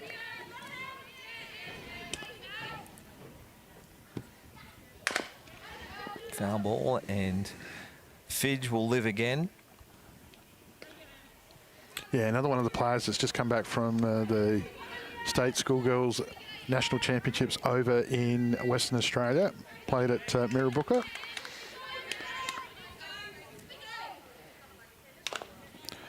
Just fouls that one off. Yeah, is that the first event in WA for a while? Yeah, I think so. Yeah, and they had a rain day, but they were able to work around it. So great place to play over there.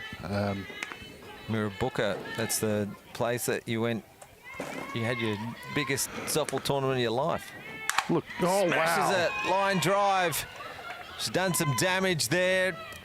Almost a hit and run from Fidge. Yeah, she just laid into that. That's a great shot. Into that dangerous 6-5 hole.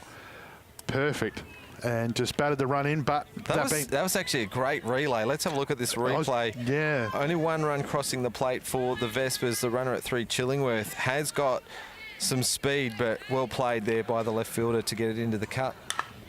Oh. Off the base, it stays in play.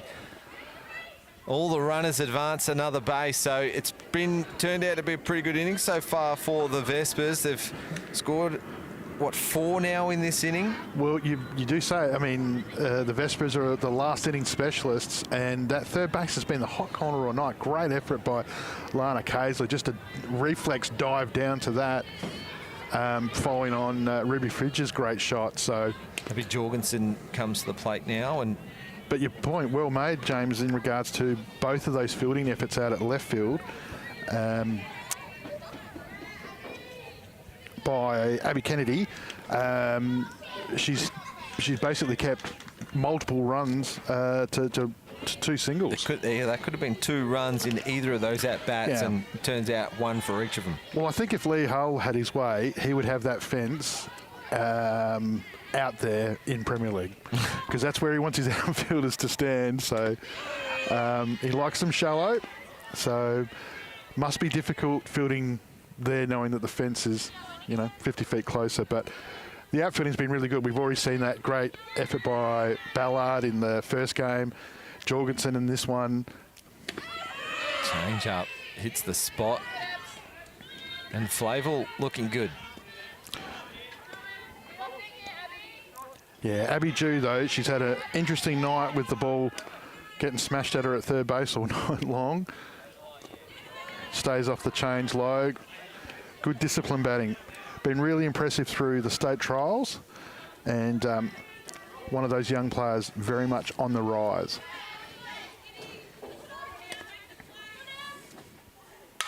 Wow. Great hit to the left side. It's been a good inning for the Vespers, and another RBI single. 3 in a row to left field. Yeah, ball just set up. Abby did good just to stay back and just find space. Nothing the infield could do about it. Kennedy, a good, again, solid out at left field, just limiting the damage. That's 5 in the inning so far for the Vespers.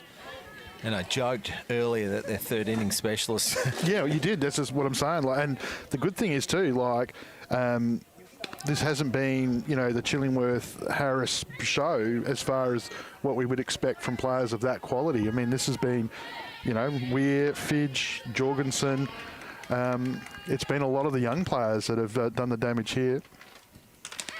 Change of pace. She's been trying to do that, and that's the first one I reckon she's got absolutely right. She's every other one of those change-ups that she's thrown's just fallen short. Or a little wide, yeah. Yeah, and they just haven't sort of gone with it. That's her first genuine chance where she's actually got it past. That's great pitching.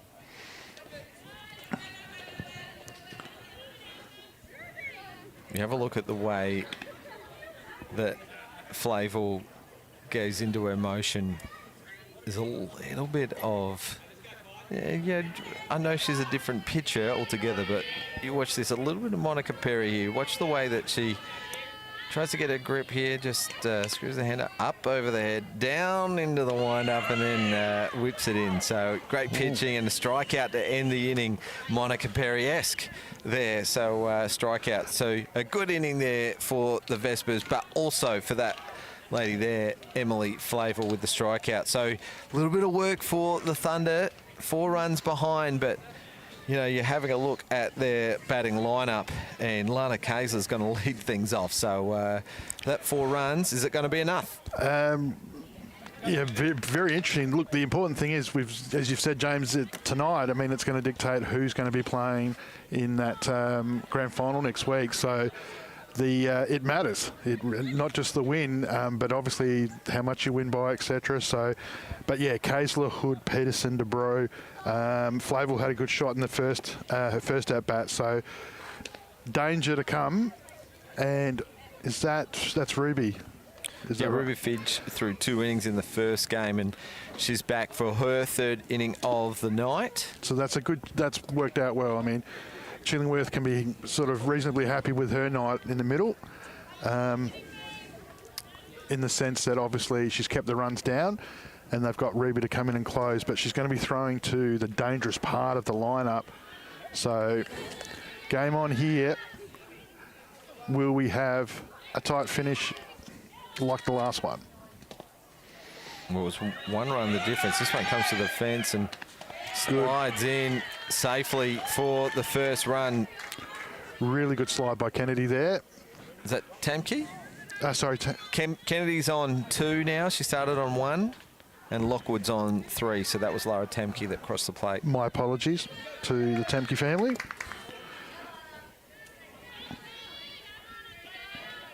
Kaysler set. She's seen 1. She's now seen 2. Great thing with that slide, she didn't jump up in the air. She just fell, and she had her hands up. So turned into it. And as Lana said in game 1, you know, you slide to score. Just getting away from Fidge. This happened a bit in her first game, just early on. She was just a little bit low, found her radar, and that's when she started to get on top. So she'll need to make those adjustments. She's good,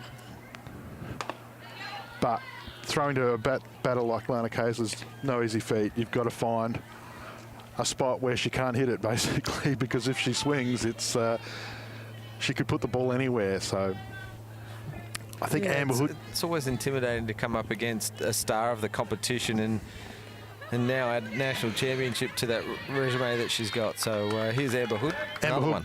Amber Hood got rung up last time outside, so I reckon she'll be anything remotely close, I think she'll be after. Well, that's good catching from the Vespers catcher, Abby Wish, been catching all night. Yeah. Should have got the name right there. Going straight to that outside. Mixing it up with an inside. And she hit it as well, that spot on the outside edge. You can hit that spot 8 or 9 times out of 10 and your defence is going to be pretty happy with you. Yeah, I don't think Amber's going to give her the opportunity, though.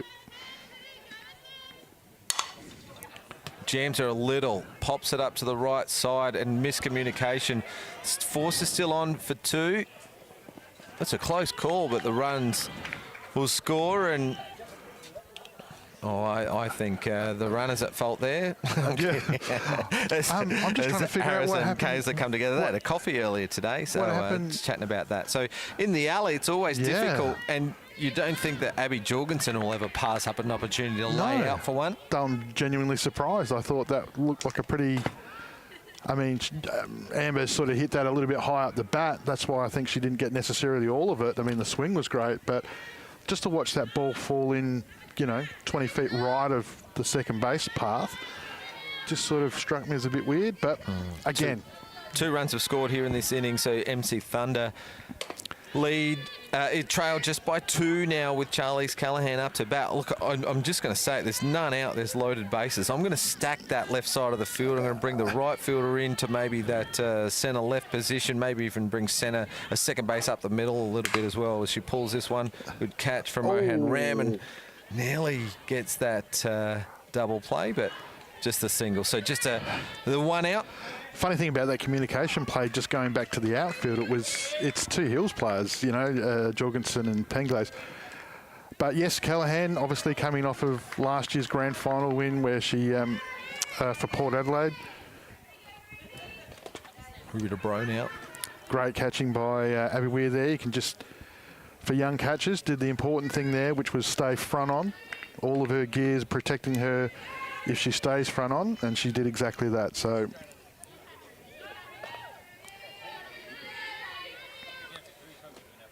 1 out, and the Vespers still playing with 2. Make that 1 run. There's Kennedy crossing the plate there for the 3rd runner of the inning. It's 8-9, and the Vespers in another tight one. And Kennedy there, like Temke before, again, just fell at the plate, hands up, really good sliding. Force is off here. Did Jade Peterson bat? No.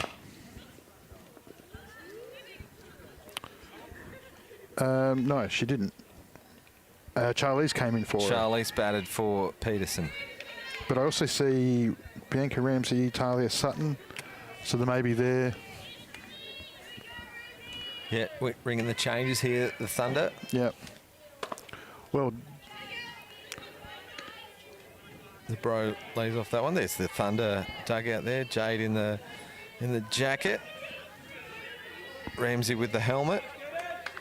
I saw the lesser half just wandering around. Oh, there he is. Yeah. Just ground Ground ball to short. Harris. The play. Oh. Tag play at the plate. The bat was in the way, so Kayser didn't slide. Ties the ball game. Ruby de Bro. Bit of razzle-dazzle from Lana Kayser there at the plate. Well, 2 out with that ground ball to short. Good play from Harris. She's inside the line. She had to break to the backhand side. She fields it well. Good throw. Chillingworth, quick release. And then Lana, who was preaching sliding, jumps over the tag.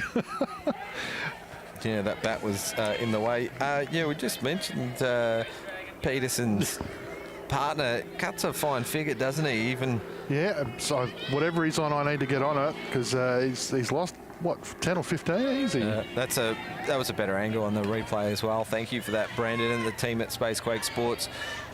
Definitely safe there, Kayser. So the score's tied. There's 2 out. We're in the bottom of the 3rd. Surely we're not going to see our second tiebreaker of the. We've only played 4 or 5 games. Well, you said last game that you knew the next one was going to be a quick one, and but at the moment, but it's all to play for. Oh, we're going into a tiebreaker. Can you believe it? All right, tiebreaker inning. The batting team can pick their batter. I'm not sure the umpires know. You might want to get out there and do In a that. tiebreaker, we keep going. We keep going with a tied score, so it's 9-all. The batting team can pick their batter, and the pitching team can pitch whoever they need to. So it's our second tiebreak inning in a couple of weeks. Oh, wow. That's super interesting. So, all right, Vespers up to bat here in the tiebreaker fourth inning, and the batting team starts with 2 out, but they can start with whatever batter that they want here in a 9-all ball game. getting some feedback there from the Diamond, James, about... Someone wants to get home, I think. And yeah, so interesting rules here. So it's bases loaded, 2 out. They can pick their pitcher, they can pick their batter. So... And the Thunder go straight to Peterson. Yeah. Jade, who had the jacket on thinking her night was done, has... And looks like the Vespers are going straight to their 2-hitter in Sasha Penglace. Great call. Either her or Harris are the form hitters of that team right now. So, but they've chosen... I mean, the other advantage of having Jordan at third is that you've got some genuine wheels there, so for anything around the plate. So here we go. Tie break. Innings 4. Who would have thought? Yeah, game 1 just went a little bit overtime. Game 2's been going for a bit as well. So getting extra action here in fully loaded season 4. Just what an effort by Amber Hood. Yeah, that's amazing effort. She is just an absolute quality player in everything she does, whether it's in the infield, outfield, or whether she's catching. She's just outstanding. Well, they've got the right hitter in the box, haven't they? It's all set up. This is what we want to see. We want to see, you know, the informed hitters, informed pitchers. You wouldn't expect Amber to make a mistake at the plate with a ball in the dirt. So good change up, but good catch. Just picked out the fielder. It was a great piece of the ball, and the Vespers don't score. So the Thunder get out of that one. They just need to put the ball into play, you'd think. Yeah, so now the interesting thing, will they go with Ruby or will they go with Chillingworth?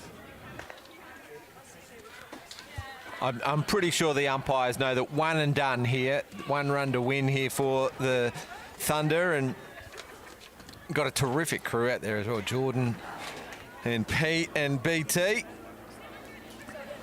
Yeah, the sleeve's got a jacket on. That's not going to do any work there. So they've gone with Chillingworth. So, and Weir continues behind the plate.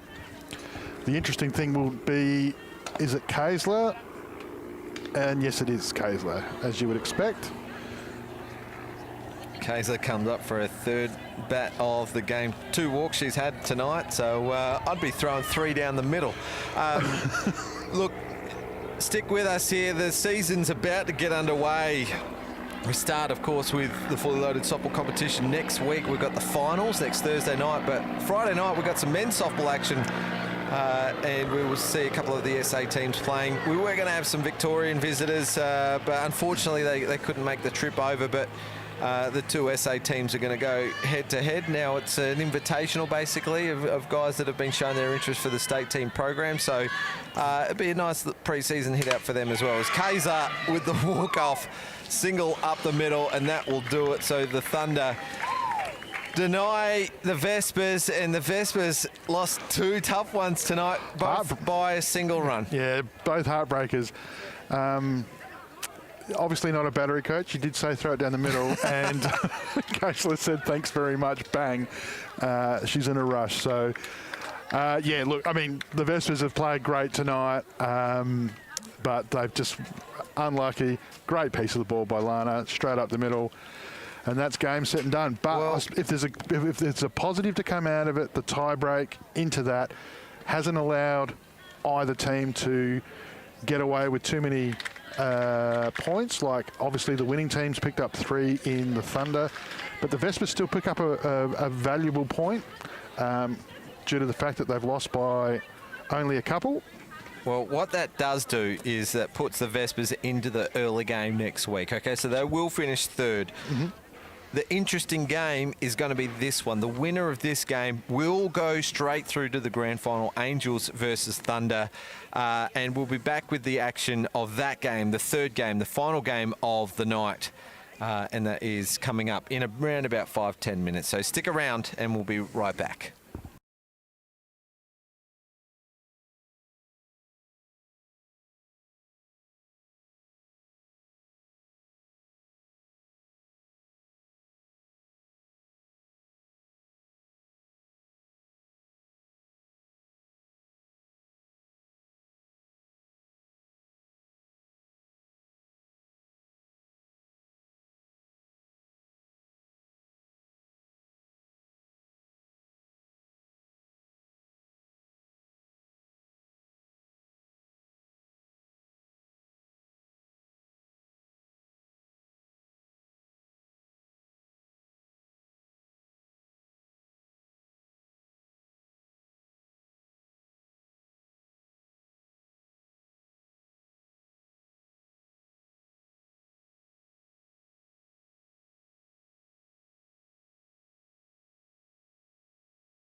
Well, we're back for game 3 of Fully Loaded. It is the last minor round. The winner of this game will go straight through to the grand final next week.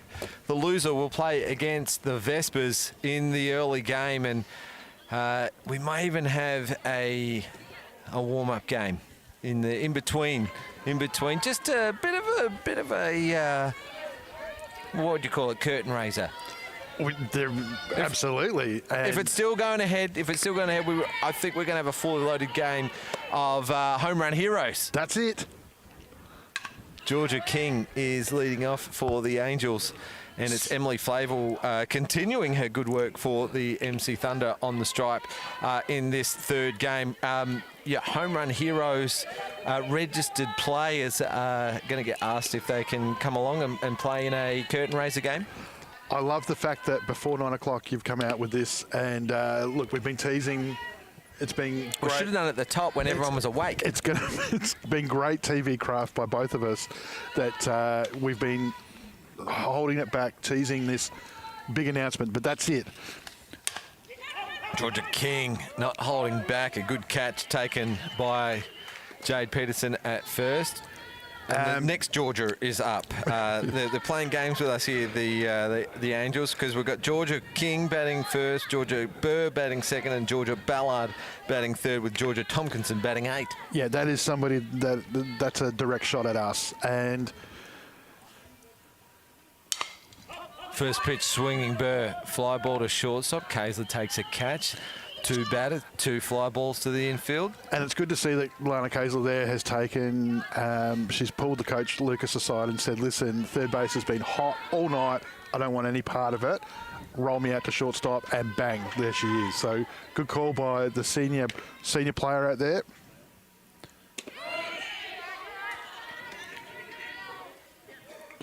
What's she got around? Is she wearing a black armband tonight? It looks like it's glowing. No, it is glowing.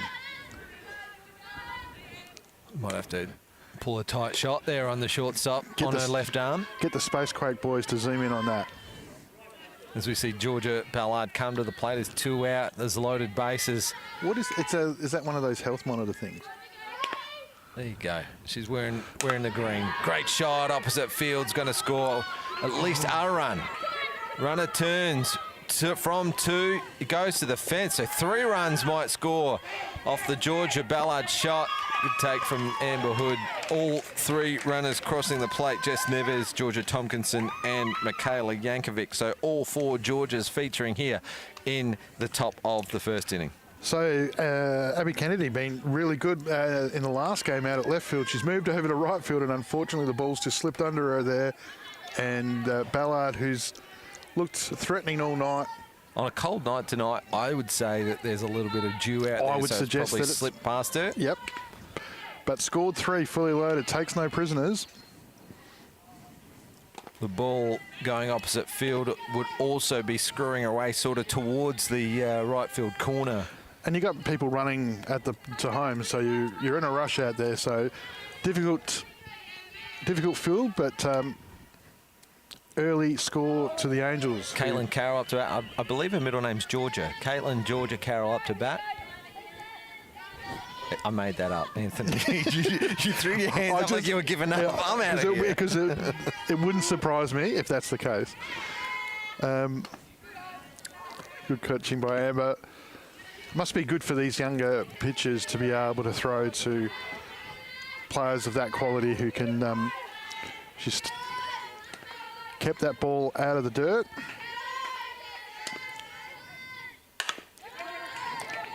Actually, not a bad piece of the ball going up the middle, Caitlin Carroll, but well fielded Emily Flavel, and plays over to first base for the 3rd out. Gee, it was a pretty tidy inning for the Thunder, but that one shot from Georgia Ballard scored 3. So we say 4 runs is about par. You score 4 in an inning, you're probably going to score. You're probably going to win the game. But the Angels score 3. There's plenty on the line for this game. We said it about 10 times already. There's nothing to play for in this preseason competition, but now we're already talking about winner of this game goes straight into the grand final. That's right. Just a shout out there for those people that are watching us online. Melissa, no Gemma Letton tonight. Well, they might be resting her, the Thunder. Saving it for the grand final. Saving her for the finals next week, yeah. Because she's been she lit the first week up and carried it on in that rain-out game last week. An unofficial home run? I don't know. We can't count it because we didn't get through the first game. Yanka Ramsey was that other home run hitter. We'll see her. She's due up fourth for the Thunder in this inning. So Lana Kaiser's going to lead off for her fourth at-bat of the night, if you don't mind. 2 walks and a walk-off RBI single. Just shout out to Stacey, who's over in Geelong, Victoria, watching us tonight on the live stream. So thanks for watching, Stacey. Hope you guys are staying warm over there. I don't know if you saw that, but Kaiser's rushing in. She's got one batting glove on. She's trying to get that second one on and she just threw it away. And question after the game, what is that you're wearing on your arm? Got the blue and gold batting gloves, the Eagles batting gloves, a big E, screaming E on it. Well, I think she's been down to Emmsee on Port Road, their sponsor, and she's obviously kitted herself out coming back from the schoolgirls' state trip, because there's a lot of bling over there with those shoes. Or cleats, sorry. Well, swinging the Eastern Ghost just spills out the glove of the centre fielder. No catch. She doesn't know it. She doesn't know it yet. Play first here, Angels. As Kaisler thought it was caught, but... I must confess, I thought it was caught too, so... No catch called by Jordan, our umpire, at second base. So Kaisler aboard. Look, Anthony, I don't want to give anything away here because really not my business to tell, but some very not nice person has broken into Lana's car while she was away at the schoolgirls and had her softball gear stolen. So she was using a borrowed bat just then and borrowed batting gloves. That's why she's wearing the brand new cleats as well. You're joking. Couple of weeks before the start of the Premier League season, and some... Oh, I'm trying to refrain from using obscenities here. And ball in the dirt. Ball skips away. There's Kennedy for the second run. Kaisler moves across to second base as well. Yeah, so, I wasn't going to mention it, but since it was brought up, you said that she's been down to Emmsee Sportswear. Well, she had to. Yeah, I just got a new glove tonight as well. Really? Yeah. Wow. New glove, new cleats, and she's borrowing a bat and those batting gloves. She promised me she'd wear the leg guard that she got offered as well, but obviously didn't go with that one tonight. But no, they're great partners of softball, always have been. Good stock. So no outs. No outs. This is only the second batter. Amber Hood pops this one up. Right side, right field, backing back. So's the centre fielder. Takes the catch this time. Hits the cutoff, but the run will score. Sacrifice fly. Scoring Ruby DeBro. So 3 runs now for the Thunder. Peterson scored. Kennedy scored and DeBro scored. All 3 of those are the fully loaded runners that start the game. Kaisler moves across to third on that sacrifice fly. So Claire Warburton taking the well-judged catch out there at centre field. Charlize Callahan now, the hitter. And Kayla Yankovic pitching for the Angels. So this will be her last, this is interesting tactic by the Angels. Because she threw 2 in the first game. Ground ball to short. Good play. Play to home. She hesitated a little bit, and that bat was just sitting there in her way again, so she chose not to slide, and Georgia Ballard sort of on the delayed tag, really. Let's have a look at the replay. Callahan play from the shortstop. So I just want to say for the night, Georgia King. Lana's preached sliding in at home to score.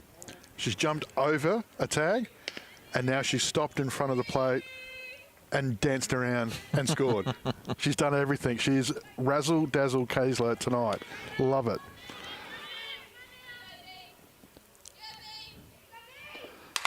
Ramsey is the hitter up to bat for the Thunder. Well, yeah, I reckon the Angels would have hoped that with Yankovic, their number 1 on the mound here, that they would have been able to jumpstart here over the Thunder, but the Thunder have done a good job. Good pitching from Yankovic there on the outside edge. She definitely looks like she's gained a yard and pace, even though that was a very good change-up, but she definitely seems to have picked up a yard in the off-season, so that'll be exciting for the Premier League for the Cats. Good opposite field hitting there from Ramsey, just goes foul. You can see the tarps in the dead ball territory in the outfield corners. They were used to put to good use. Funnel water. And, so and this that was actually covering a puddle that's still out there in right field. So you can still see the water is out there. For those just joining us, there was a lot of work went into the diamond to make sure that we're playing tonight. Shot up the middle for Ramsey. This first inning continues for the Thunder. They've scored their 4. They're taking the lead. And believe it or not, there's only been 1 out. Yeah, right. And so Bianca Ramsey, half of the Gemma Letton duo and the house of... Yeah, I can't remember. They're Insta famous, aren't they? They are. Those two housemates got their own TikTok account. And Rampton House. It's a mixture of their 2 surnames. So the Angels looking for outs, the Thunder looking to extend that lead, especially with the starter on the mound. Flavel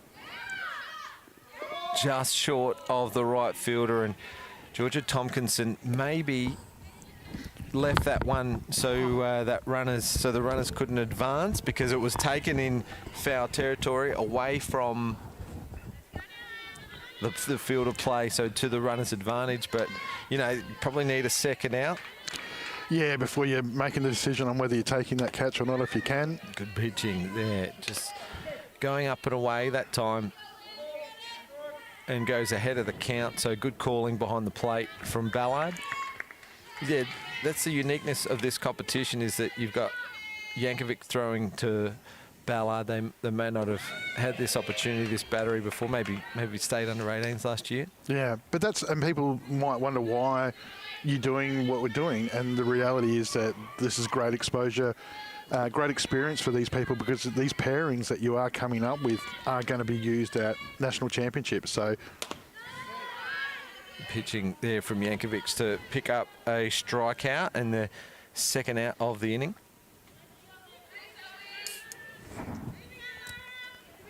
Now Lara Temke for the Thunder.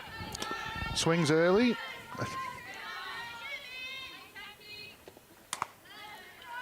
An aggressive hitter and done some really good things. As we've said countless times and can't stress it enough, talent in South Australia is off the charts. It's great. And seeing them in this environment is really good, but we need everybody that's just starting their pre-seasons. All the clubs are on their social medias putting it out there. I saw one today from Glenelg, still looking for junior players. So still time to get down to your nearest club, which you can find through the Softball SA website. Find your club up on the top of the screen. Type in your postcode or your suburb. softballsa.com.au. And you'll see where your nearest clubs are. So we've got the Home Run Heroes initiative. We've got the Find Your Club. Premier League only a couple of weeks away. So now's the time to get out and find your team. Good pitching from Yankovic to go back-to-back strikeouts and stop the threat from the Thunder. They did put 4 on the board, and they go to the end of the first with a 1-run lead.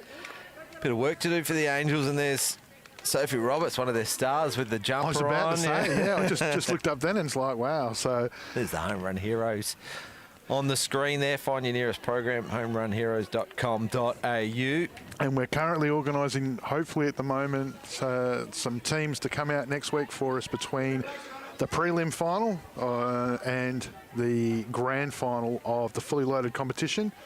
And we're hoping to run a fully loaded home run hero game. 1 innings each of some of the young talent, some of the 10 and 11-year-olds running around and seeing what the Home Run Heroes program's all about. So another good reason to tune in next week. Jade Peterson on the mound for her last innings of the night. So Coach Lucas, like Coach Sims, both going with their guns at the start of the game. So, and this is one of the players that came off the bench in last game, 29. Mia Oates-Willis, who smashed the ball, I believe, out to the fence and scored a bucket load of runs. Let's see if she can do it against the veteran from the Rebels. Early strike for Jade. How she likes it. Ahead in the count early, and she can start the game. This is Mia Oates-Willis up to bat for the Angels. Claire Webb-Burton on deck. Somebody that Coach Sims had spoken highly about in a conversation I had with him, just saying that lots of good things to come from her for the 18s.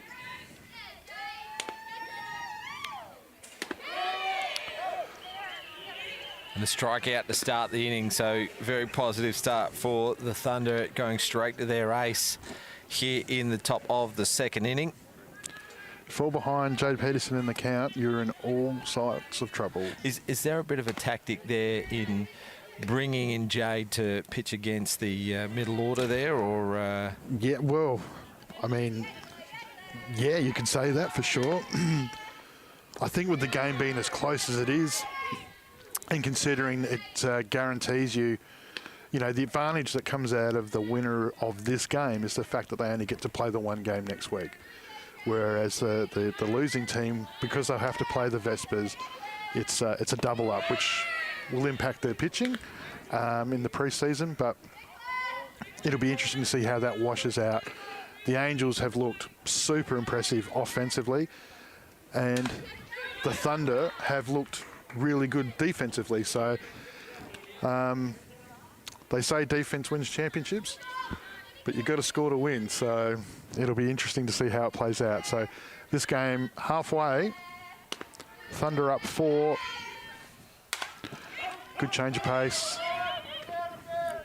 Burton pops up to first base, so 2 quick outs for the Thunder, and very similar fashion to the way they started the first inning against the Angels, with a couple of quick outs, and Jess Neves comes to the plate just to catch a speed up.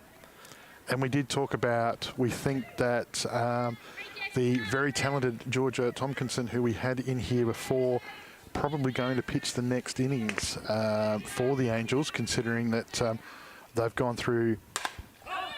Neves goes first pitch, gets a nice piece of it, but it goes foul. They've gone through Yankovic already, so she's been used up for the night, which would suggest that we would expect that Tompkinson's are going to have to bring them home. So, which is a big ask for a young, talented kid from Seacombe and the state under 18s, but she's shown a lot of good signs.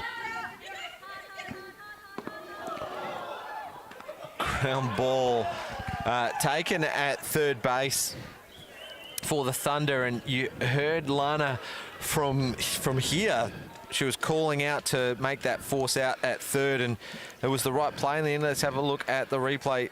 Yep. Neves pulls the ball hard.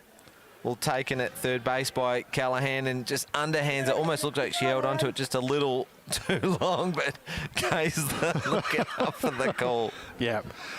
Well, I think that's the first time I've seen the Angels held scoreless. 3 up, 3 down. Yep. That's no, I don't think that's what Coach Sims would have been expecting or wanting at that point, but. Well, they blank him in the second, and they, Thunder, that is, have a handy 1-run lead going here into the bottom of the second. I wonder, do we play it out knowing that the winner of this game just goes into the grand final, straight into the grand final? It doesn't matter the win runs for or against now. Well, you still have to play that out depending on the points, but this could be a masterstroke by the Angels, because I've only ever known her as a power hitter third baseman from the Eagles. But Sophie Hoyle has taken the mound and fully loaded, and she's up against Jade Peterson. Well, the Angels playing ducks and drakes at the moment. Now, you're suggesting that they're hiding their pitches? Yeah, I've never seen a few Premier League games. Yeah, and Jade normally goes inside to Sophie Hoyle for the safety. Factor here, so she doesn't go too long. I wonder if Hoyle will. She's put her on a couple of times, if you know what I mean. I've coached a few Premier League games too, but I don't. This is. But hey, look, Sophie Hall looks super comfortable, super confident out there. She's not fazed by it one bit. So she's been hitting the ball like a champion all night. So let's see if she can transfer that to the mound. She hails from Sunraysia. I wonder if she did a little bit of pitching in her junior days. Could this be? Do you think that this could be a plan by the Eagles that they've put? Angels or Eagles? No, by the Eagles for Premier League. They're just showing, obviously Trzynski's in Japan, but look, we've still got the weapon in Hoyle. Absolutely. Yeah. Okay. Absolutely. Maybe I'm stretching. This is to send a message to the rest of the Premier League. I was trying to stretch that out, but you didn't go with it. But she's done a good job so far here. Peterson has nothing's happened so far in the bottom of the second. What? Peterson. Long ball. It's over. It's a home run, a grand slam from Peterson. That must be all the hitting practice from Radigan. That might be a first career home run. Oh, don't you dare give Scott the credit of that. Jade would be ropeable if you did that. Let's see the home run celebration. The paparazzi's there taking the photos. She touches them all. And that's just what you expect at Fully Loaded. Sophie Hoyle pitching and Jade Peterson hitting grand slams. The wheels have well and truly come off. Great shot from Peterson. And even, did she say wow then when she turned around? Jade didn't know where to go. She was too busy giving a high five to the third base coach. Oh, hang on, I've got to turn left here. And a good celebration by the Thunder. Vespas still leading the celebrations with the scooter, but the Thunder, that's a very close second, so... Grand slam, Jade Peterson. Well, you know what? She goes on the leaderboard. Yes. For the home run champion. Yep. And she's tied in first with one. Yep. And I think there's only of the home runs that have been hit, I think only 3 of them are grand slams. So she joins Harris. And Georgia Burr. So there you go. And if I'm correct, that's one from each team. Impressive in the Grand Slam. Thunder. None. Oh, yeah, Vespers, right? Yep. Vespers. Thunder. Angels have got 2. Oh. Vespers have got 1. Thunder's got 1. And technically, Thunder's got 3 if you count Letton and Ramsey's, but in a cancelled round. So Abby Kennedy comes to the plate saying, how am I supposed to follow up Jade Peterson's Grand Slam? And Hoyle. Well, that's how Hoyle follows up. That's the strike. and you see the fist pump there from Sophie Hoyle. Very, very happy in that strike back, as you can see. So... Wow. We're all shocked. We're a bit speechless here. It is... great spot there from Hoyle for the strikeout. Wow. Ruby DeBro. Grand slam. Well, that also puts an extra 4 on the board. Ground ball to short. Good play there from King. Stays low and fires it across to Oates Willis for the second out. And Ruby DeBro's back to the dugout. Here's Lana Kaiser. Just a little bit of confusion there at first, whether... Well, there's no timeouts. No. He did signal both, though. he signalled safe, then out. No, you got it right. Yeah. Let's keep moving on. Oh, no, that's not ball control. That's an actual safe. So the right call is there. Leave her out there. There you go. See, Blue always gets it right. No problems there. Well, we might have to have a word with the coaches. There's no timeouts here in Fully Loaded. You just take the umpire's call and you move on. Well, this last game here for the night's got a bit of everything so far. Kaisler facing her Eagles teammate. So this will be interesting. This is something to be talked about at training next week, I would suggest. It's either going to be, remember that 240-foot bomb I hit off you, Sophie, or Sophie is saying, remember that strikeout I threw? Sophie, well, this is about a 450th at bat, I think, for the night, Lana Kayser. Sophie doing a very good job so far of not throwing the ball anywhere near where Lana can hit it. So,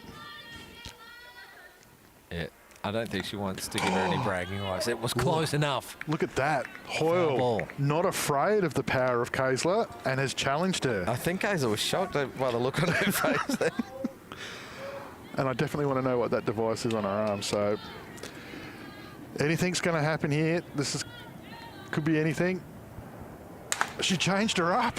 And she held her hands back. Kayser driving it opposite field. Over to Kayser. The bro's been waved around. The throw just goes to no one, really. Third base has to do the fielding. The bro gets 3 bases and Kayser stands up at 2. Pretty happy with their night so far, Lana Kayser. Sophie not happy with that ball. She's asked for a new one. Kayser, as she did all national championships, just kept hitting that ball into that centre right alley. Runners behind, scores. Yeah, Sophie Hall definitely got some great pitcher mentalities out there. She's blamed the ball and she's asked for a new ball. So that's key. Yep, that's key. That one got hit. Let's get the next one in. Amber Hood. The 2 number 13s. Just for those on the that are watching the broadcast, you might not have been able to see there, but Lana Kayser and her other Eagles teammate Amber Hood now at the plate with Sophie Hall in the middle. Kayser's just been giving the pitching signals. So you can definitely tell that there's no love lost between the Eagles at the moment. So It is pre-season. Yeah. Hoodie was in doing some extra batting last night. Yeah, Sophie Hall just doing what she did last time to Kayser, not allowing Amber to swing at anything. So she did this last time. She fell behind 2 balls, and then she came back and she threw a strike. So this will be the pitch Amber sets for it. We're all waiting here. Bated breath, and she gets a walk. So runners at 1 and 2 for the Thunder. They've put 5 on the board here. There's only 1 out here in the bottom of the 2nd inning. A win here puts your team straight through to the grand final. So Hoyle definitely there, learning from the Kayser experience and not allowing Hood to hit. Well, this one gets away. Kicking rise by Sophie Hoyle, just kicked right out of the zone. Well, is there an advantage to going straight through to the grand final, or would you prefer to play the first game and then get your eye in a little? It's funny you should say that. I've been sitting here thinking that for the last 5 minutes when Sophie Hall came on. No disrespect to her whatsoever, but I was just thinking, yeah, maybe there is. Maybe there is an advantage to having that warm-up game because they are a bit like that rather than going straight through. But the Vespers haven't been bad. They've lost 2 games tonight by a run. They went into tiebreaker in week 1 as well for one of the games. So they've lost 3 games by just 1 run out of the 4 that they've played. So, you know, maybe they're capable of putting it all together and getting a win. So you don't want to come up against them. No. Or you don't want to face them in the 3rd innings, that's Callahan for sure. will hit this to the left side, and what a good throw to back it up for the out. So the 2nd out is made. That's Georgia Burr over at 3rd base. Gee, she fired that across. Yeah, that was well fielded event. You know, she basically had to recover the ball, but she didn't panic. Still picked the ball up with her glove, though, which was interesting. Catches speed up. Callahan will replace Hood at 2nd. Coming up to Bianca Ramsey. I think so. Yeah, Bianca Ramsey's up to bat. Yes. She had a big off-season with some baseball training as well. She's in a training squad for baseball, so watch for the big leg kick and the big swing. That's how she hit her home run in week 2 of Fully Loaded, the rain-out week. Yeah, she's been driving the ball up the middle all through Fully Loaded, so... But we're not interested in her baseball. We're interested in seeing her at softball, which is what we want to see. So hopefully she makes a smart decision there and comes back. So Oh, she was looking big. Plays Stays in in. play. And Ooh, that's a good another arm. great play from Burr at third. That's a great arm. So just that run doesn't score because it's a force out. And so the interesting thing here, of course, is as they come off, you can say that Hoyle's done a great job. Other than the Grand Slam she gave up, she's done well. Well, as always happens, I seem to lose track of the scoring when too many things happen in quick succession. So I'm going with Brandon. They scored 6 in that inning, so it's a 5 in that inning. So it's a 9-3 lead. 5 runs across the plate for the Thunder, and their lead is 6 as we go into the top of the third. So work cut out for the Angels here if they want to go straight through to next week's grand final. Well. Charlize Callahan. So whatever you can do, we can do better. She did a bit of pitching in her junior days. You can just tell by that first pitch she's thrown, she can obviously pitch. Oh, and she's only been out of the juniors for a couple of years. So, look, I don't want to give away any Port Adelaide secrets, but Coach Lucas said to me, Charlize has been on at him about getting a pitch for ages, so she gets her chance tonight. So this has been a planned pitch. Well, the way that she's got her hand ripping underneath the ball there, she's obviously not just made it up on the way out there. She's obviously done it before. Looks every bit the part. So important here for the Thunder. They can put an end to it. Yeah, we're getting a bit of insight from the on-deck batter and how safe is called. So Oates Willis will cross the plate for the 5th run for the Angels. Yeah, the concentration for the on-deck batter. She just asked if I was impressed with her pitching. I'll be impressed if she can get a home run back. A wry smile there from Sophie Hoyle within the on-deck circle. Just a couple of metres away from us. There's the slide in at home and safe called. So Angels back in it with that walk for Tompkinson. I'll tell you what, if Callahan can find the radar on that rice that she's thrown and just change her start point, she could be a handful here. So lead-off walk. Tompkinson, 1 run already scored. Got Warburton and Neves on base with Tompkinson back to the top of the order. So no, this is we're at hit a 9 in the order. Sophie will start on the bench. Michaela Yankovic was originally the 9 hitter, but obviously that pitching change sees Sophie Hoyle come into the game for Yankovic. Well, Sophie Hall at the moment's thinking one thing, and that's 180 feet. She's just given up a Grand Slam from the circle, so she'll be very, very keen to make this a 9-8 game. So Callahan keeps throwing up. Well, that's what you don't want to throw when you know the batter's wanting to get back even. That was a bit bad, it was lower, but the ball was still called. That's around the mark as Hoyle rips into it a little early. Eyes lit up a little. Who would field at third base? Seriously, like. The interesting thing is that the coaches are all going with the kids at third base as well. Yeah. No, but I mean, from what Coach Sims, you can see the template that he's run with the Angels. I mean, the state under 18s look like they're going to be a very exciting team to watch at their nationals. They're going to be very aggressive. So that'll be great to see. Ooh, Hoyle goes again. That's going to fall in. No. Just to the left. Chloe Lockwood out at left field.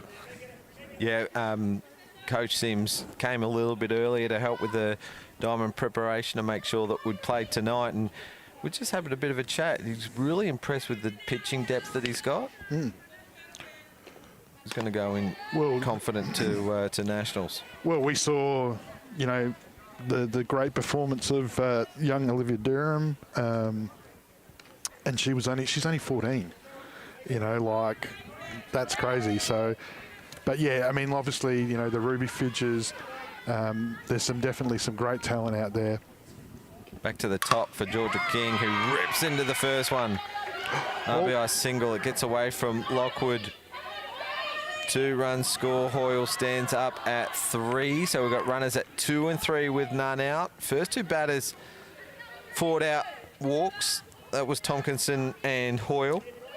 So we're top third, but none out still. So the Angels are going to need to not only get in front to make the still count. Tying run on 2 with none out. We're at batter number 2, Georgia Burr. She ripped one to shortstop. Thunder still to bat at the end and going off their last innings. Anything's possible. Whoa. Oh, hang on here. Hang on. Lana's power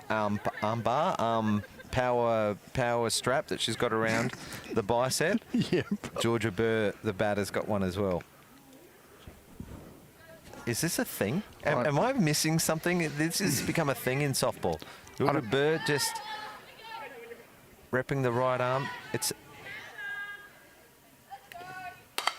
goes opposite field. A catch will score a run here. Gets away from the right fielder. It has stayed in play. Time. Burr turns 2. The runner from 2, that's Georgia King, will score. Burr makes it to 3. This game is tied. There's none out. Basically a 0-all ball game.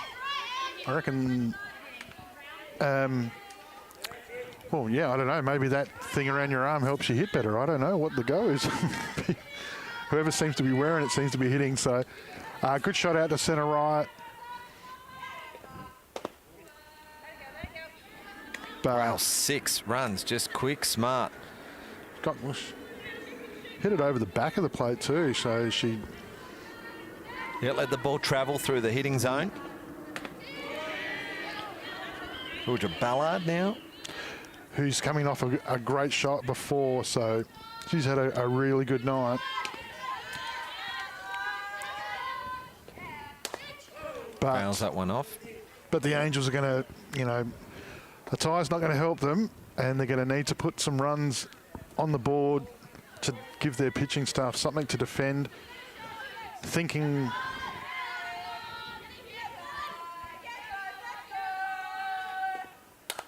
at least 4 would be what they would need just to take the fully loaded walk-off grand slam out of the equation. But Callahan doing a good job here. She's proving difficult to get away. So high for a ball. It's been a night of announcements. I got another one. During the week, we were asked by the Office of Recreation, Sport and Racing to supply a team to be part of a parade of women's sporting teams and or junior sporting teams at the inaugural AFLW game. So our state under 14 girls are going to do a lap of honour with the parade of girls sports. that's awesome. On Friday the 30th of September. So if you don't have a ticket for that inaugural AFLW match between Port and the Crows, AFLW teams, you can get a ticket and you can support our girls doing a tour.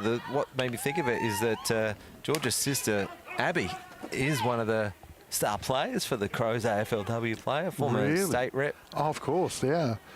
Abby Ballard, one of our favourites, went through the Dragons program.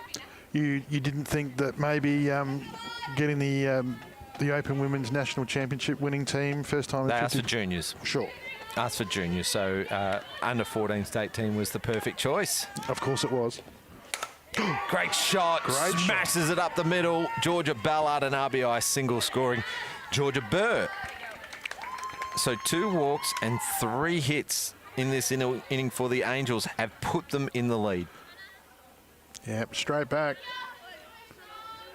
Callahan looking every bit the pitcher, but Ballard good enough to come up with that.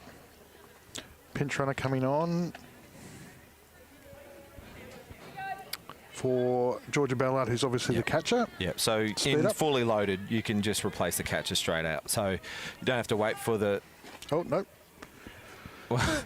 Well, a couple of the plays, the umpires will just might need to brush up on the rules a little. No, we love our umpires here. They do a terrific job, and they don't get it wrong that often, do they? They're fantastic at what they do. So very special thanks to the umpires, and We provide them with their magnificent umpiring uniforms. You can see them. They look brilliant. They're fully loaded umpiring tops. Where'd you get those from? Emmsee Sportswear, of course. Oh, of course. That's why they look good. They actually, I find it difficult to say, but that makes the umpires look good. So, no, we love the umpires. 10-9, the Angels in the lead. I'm surprised. I was wondering whether or not, I was watching Coach Sims just before, seeing if he was going to maybe, get Sophie Roberts to suit up and come out and put some distance on the Thunder here. But she's still in the jacket. So for Caitlin Carroll, yeah, interesting. Hasn't gone to the bench yet to unleash some of his weapons. Well, they've got two big hitters still on the bench here, Sophie Roberts and Beck Havis. Yeah, Havis a fully loaded home run hitter. Yep.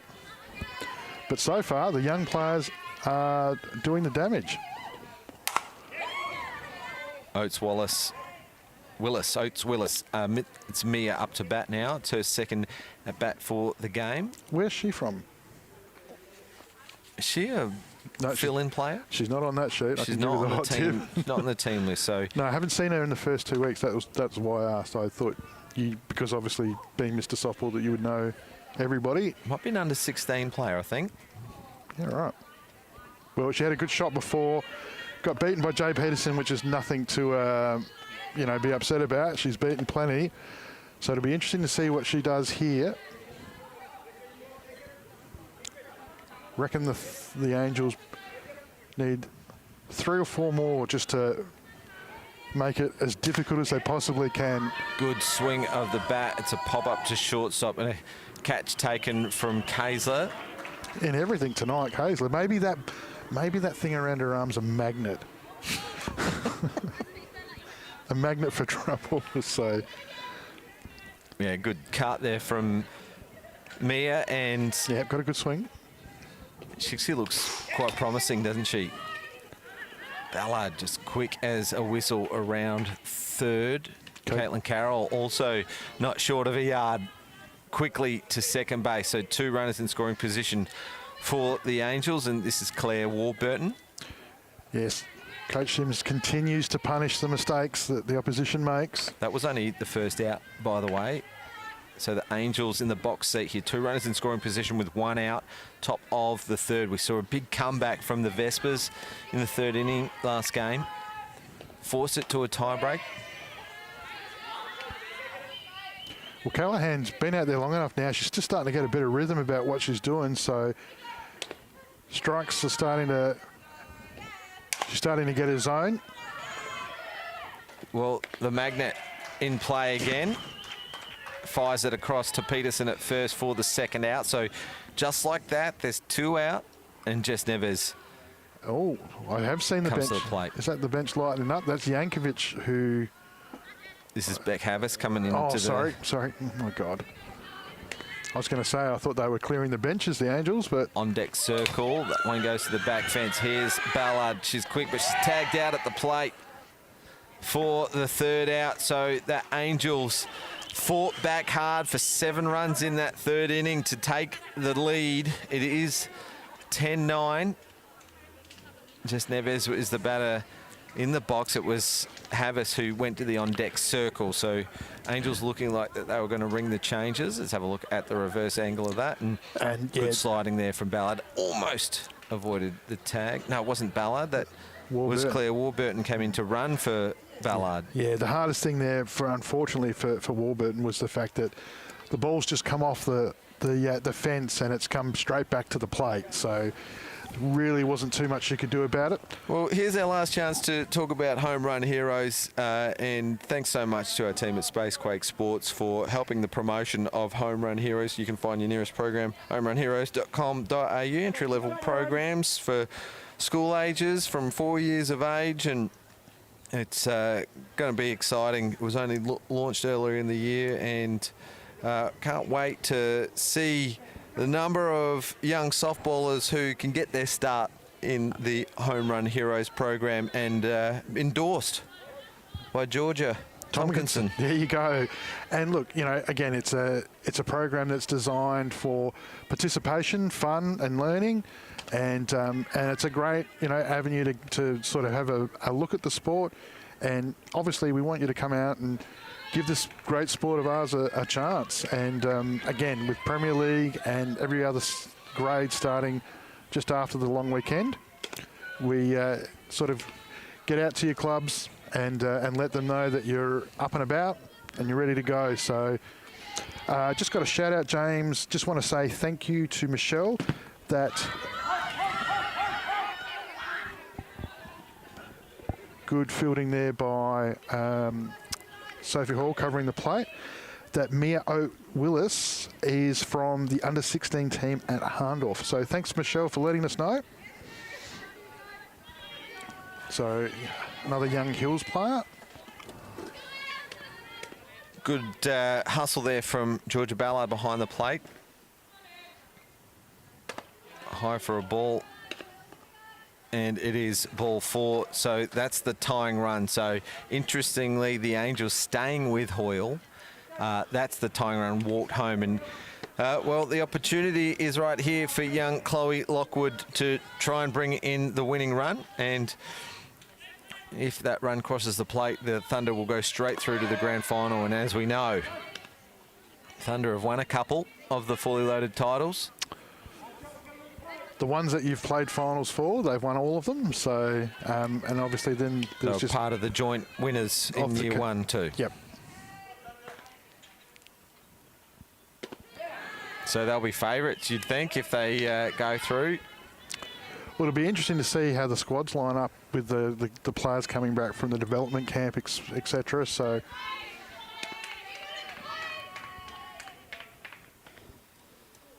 well, I think Hoyle's a bit nervous because is that Jade Peterson, the home run hitter in the on-deck circle? oh, wow. Sophie Hall looking for a triple play right now. She's not going to get it. She's got a strikeout. Maybe not what she wanted. Is she going to adjust the field?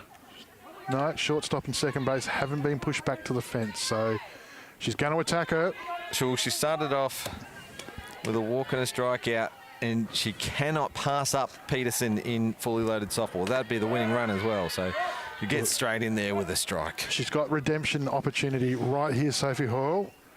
Or a double play'd make it interesting, wouldn't it? Would go into another tiebreaker. Sophie Hall's not interested in a double play. She's interested in a strikeout only. Not going to happen. Got to play home. Makes the force great pick up from Ballard. Callahan just short. Well done from Georgia King. Another Harndorf player there out at shortstop. 2 out. Still a tied game. Peterson. Oh, no, we're not. You think you're not. They've got to bring Sophie Roberts in. Where's Sophie Roberts? Where's Sophie Roberts? She's just right next to us, so just getting into her a little bit there. Hoyle. Itching to go. Hoyle, like Callahan, now warming to the task, looking very, very comfortable out there. Well, it was meant to be Abby Kennedy due up. They've taken out the lefty, then they've brought someone in. I can't see the number. 8. Erin Adams-McDonald.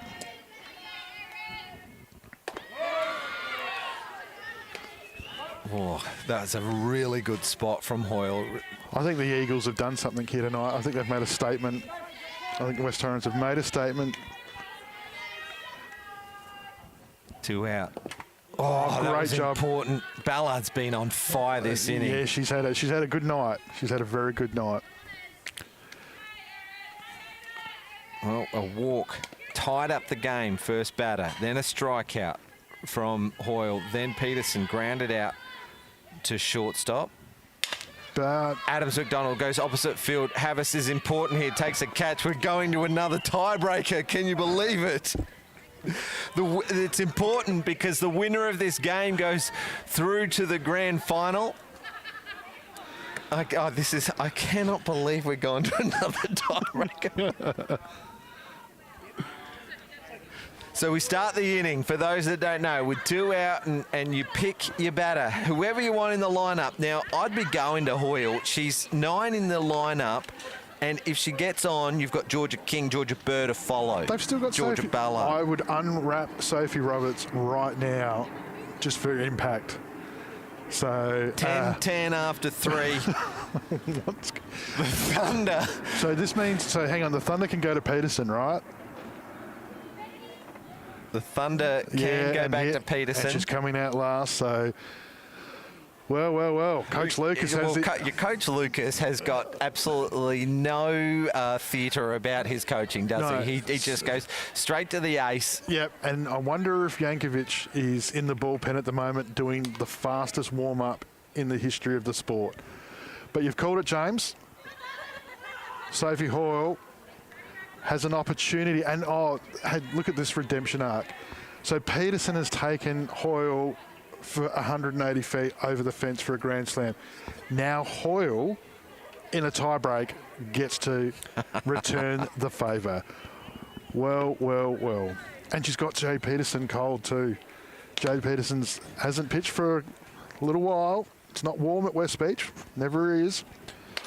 So this is great theatre. This is softball theatre. This is how we want it. All right, how's the games tonight so far? Angels defeated Vespers 14-13. Thunder defeated the Vespers 10-9. And now it's the Angels versus the Thunder, and it's going to be another one-run ball game. And I think we've just seen... Top of the fourth, tiebreaker inning, 2 outs. They go to their big hitter, the Angels, in Hoyle. I think we've just seen Eagle teammates Hoyle and Hood there. Hoyle just saying, just right across the middle of the plate. Oh, not far off it. Good pitch and a good cut from Hoyle.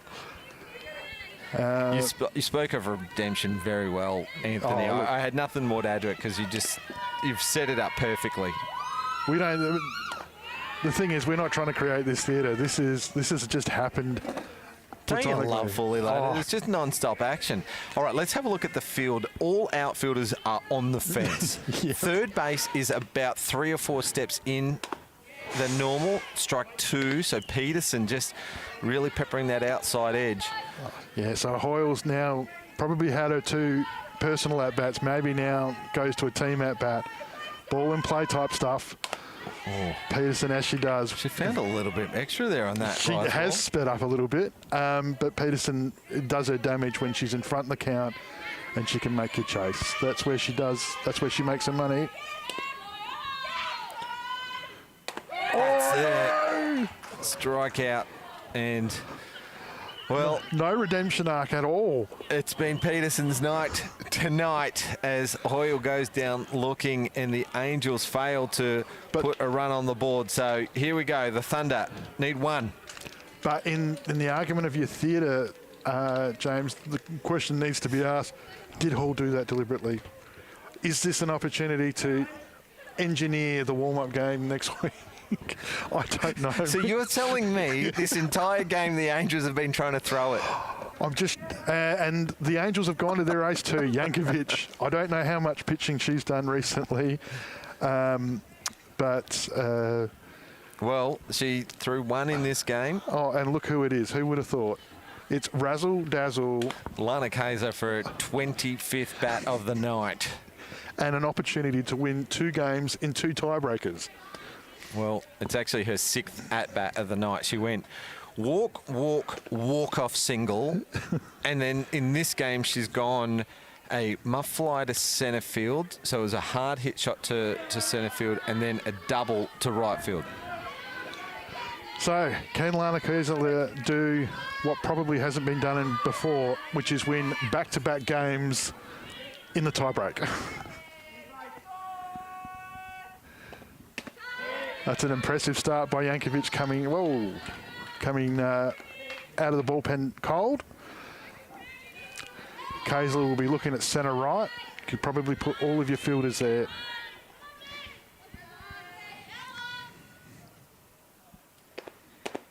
You're just waiting in anticipation. And both pitchers have been outside edge too, so they're in Lana's zone. Obviously scared of her inside power. We never got to mention the batter's gloves, did we? That Lana's borrowing for the night. They come all the way from Cal University Really? via Steph Trzynski, and they were a gift to one of her favourite people in softball, who has kindly donated them for Lana to use tonight. That's awesome. Me. Here we go. Lana Kaiser with bat in hand. That story was great, right up to the end. I'm that kind of guy, you know. So It's, Yankovic, someone in need, friend in need's a friend indeed. and that's what you do. Yankovic in all sorts of trouble here. She's got to throw a pitch to challenge Kaisler. The hero of that story was Steph Trzynski, by the way. Of course, naturally. As I said, the story was great right up to the end. So, I think are we at full count? I think we are. We certainly are. So here we are, tiebreaker. Winner goes straight through to the grand final. Kaisler's already done it once tonight. The Angels, number one, on the mound.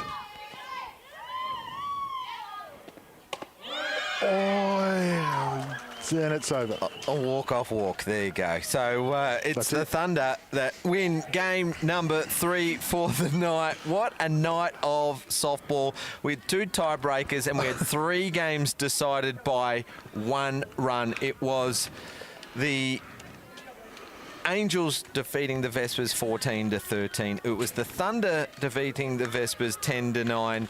And in game 3, to go straight through to the grand final, the Thunder have beaten the Angels 11-10. So let's wrap things up here on the public holiday, Thursday the 22nd of September. We honour the late Queen Elizabeth II and thank you to our team at Spacequake Sports. Thank you, Anthony. Thank you to the umpires and all 3 teams, the franchise owners as well, Commercial Partitions and Carpentry, Emmsee Sportswear, and of course Scootz Cafe West Beach. And we'll see you for the finals next Thursday night.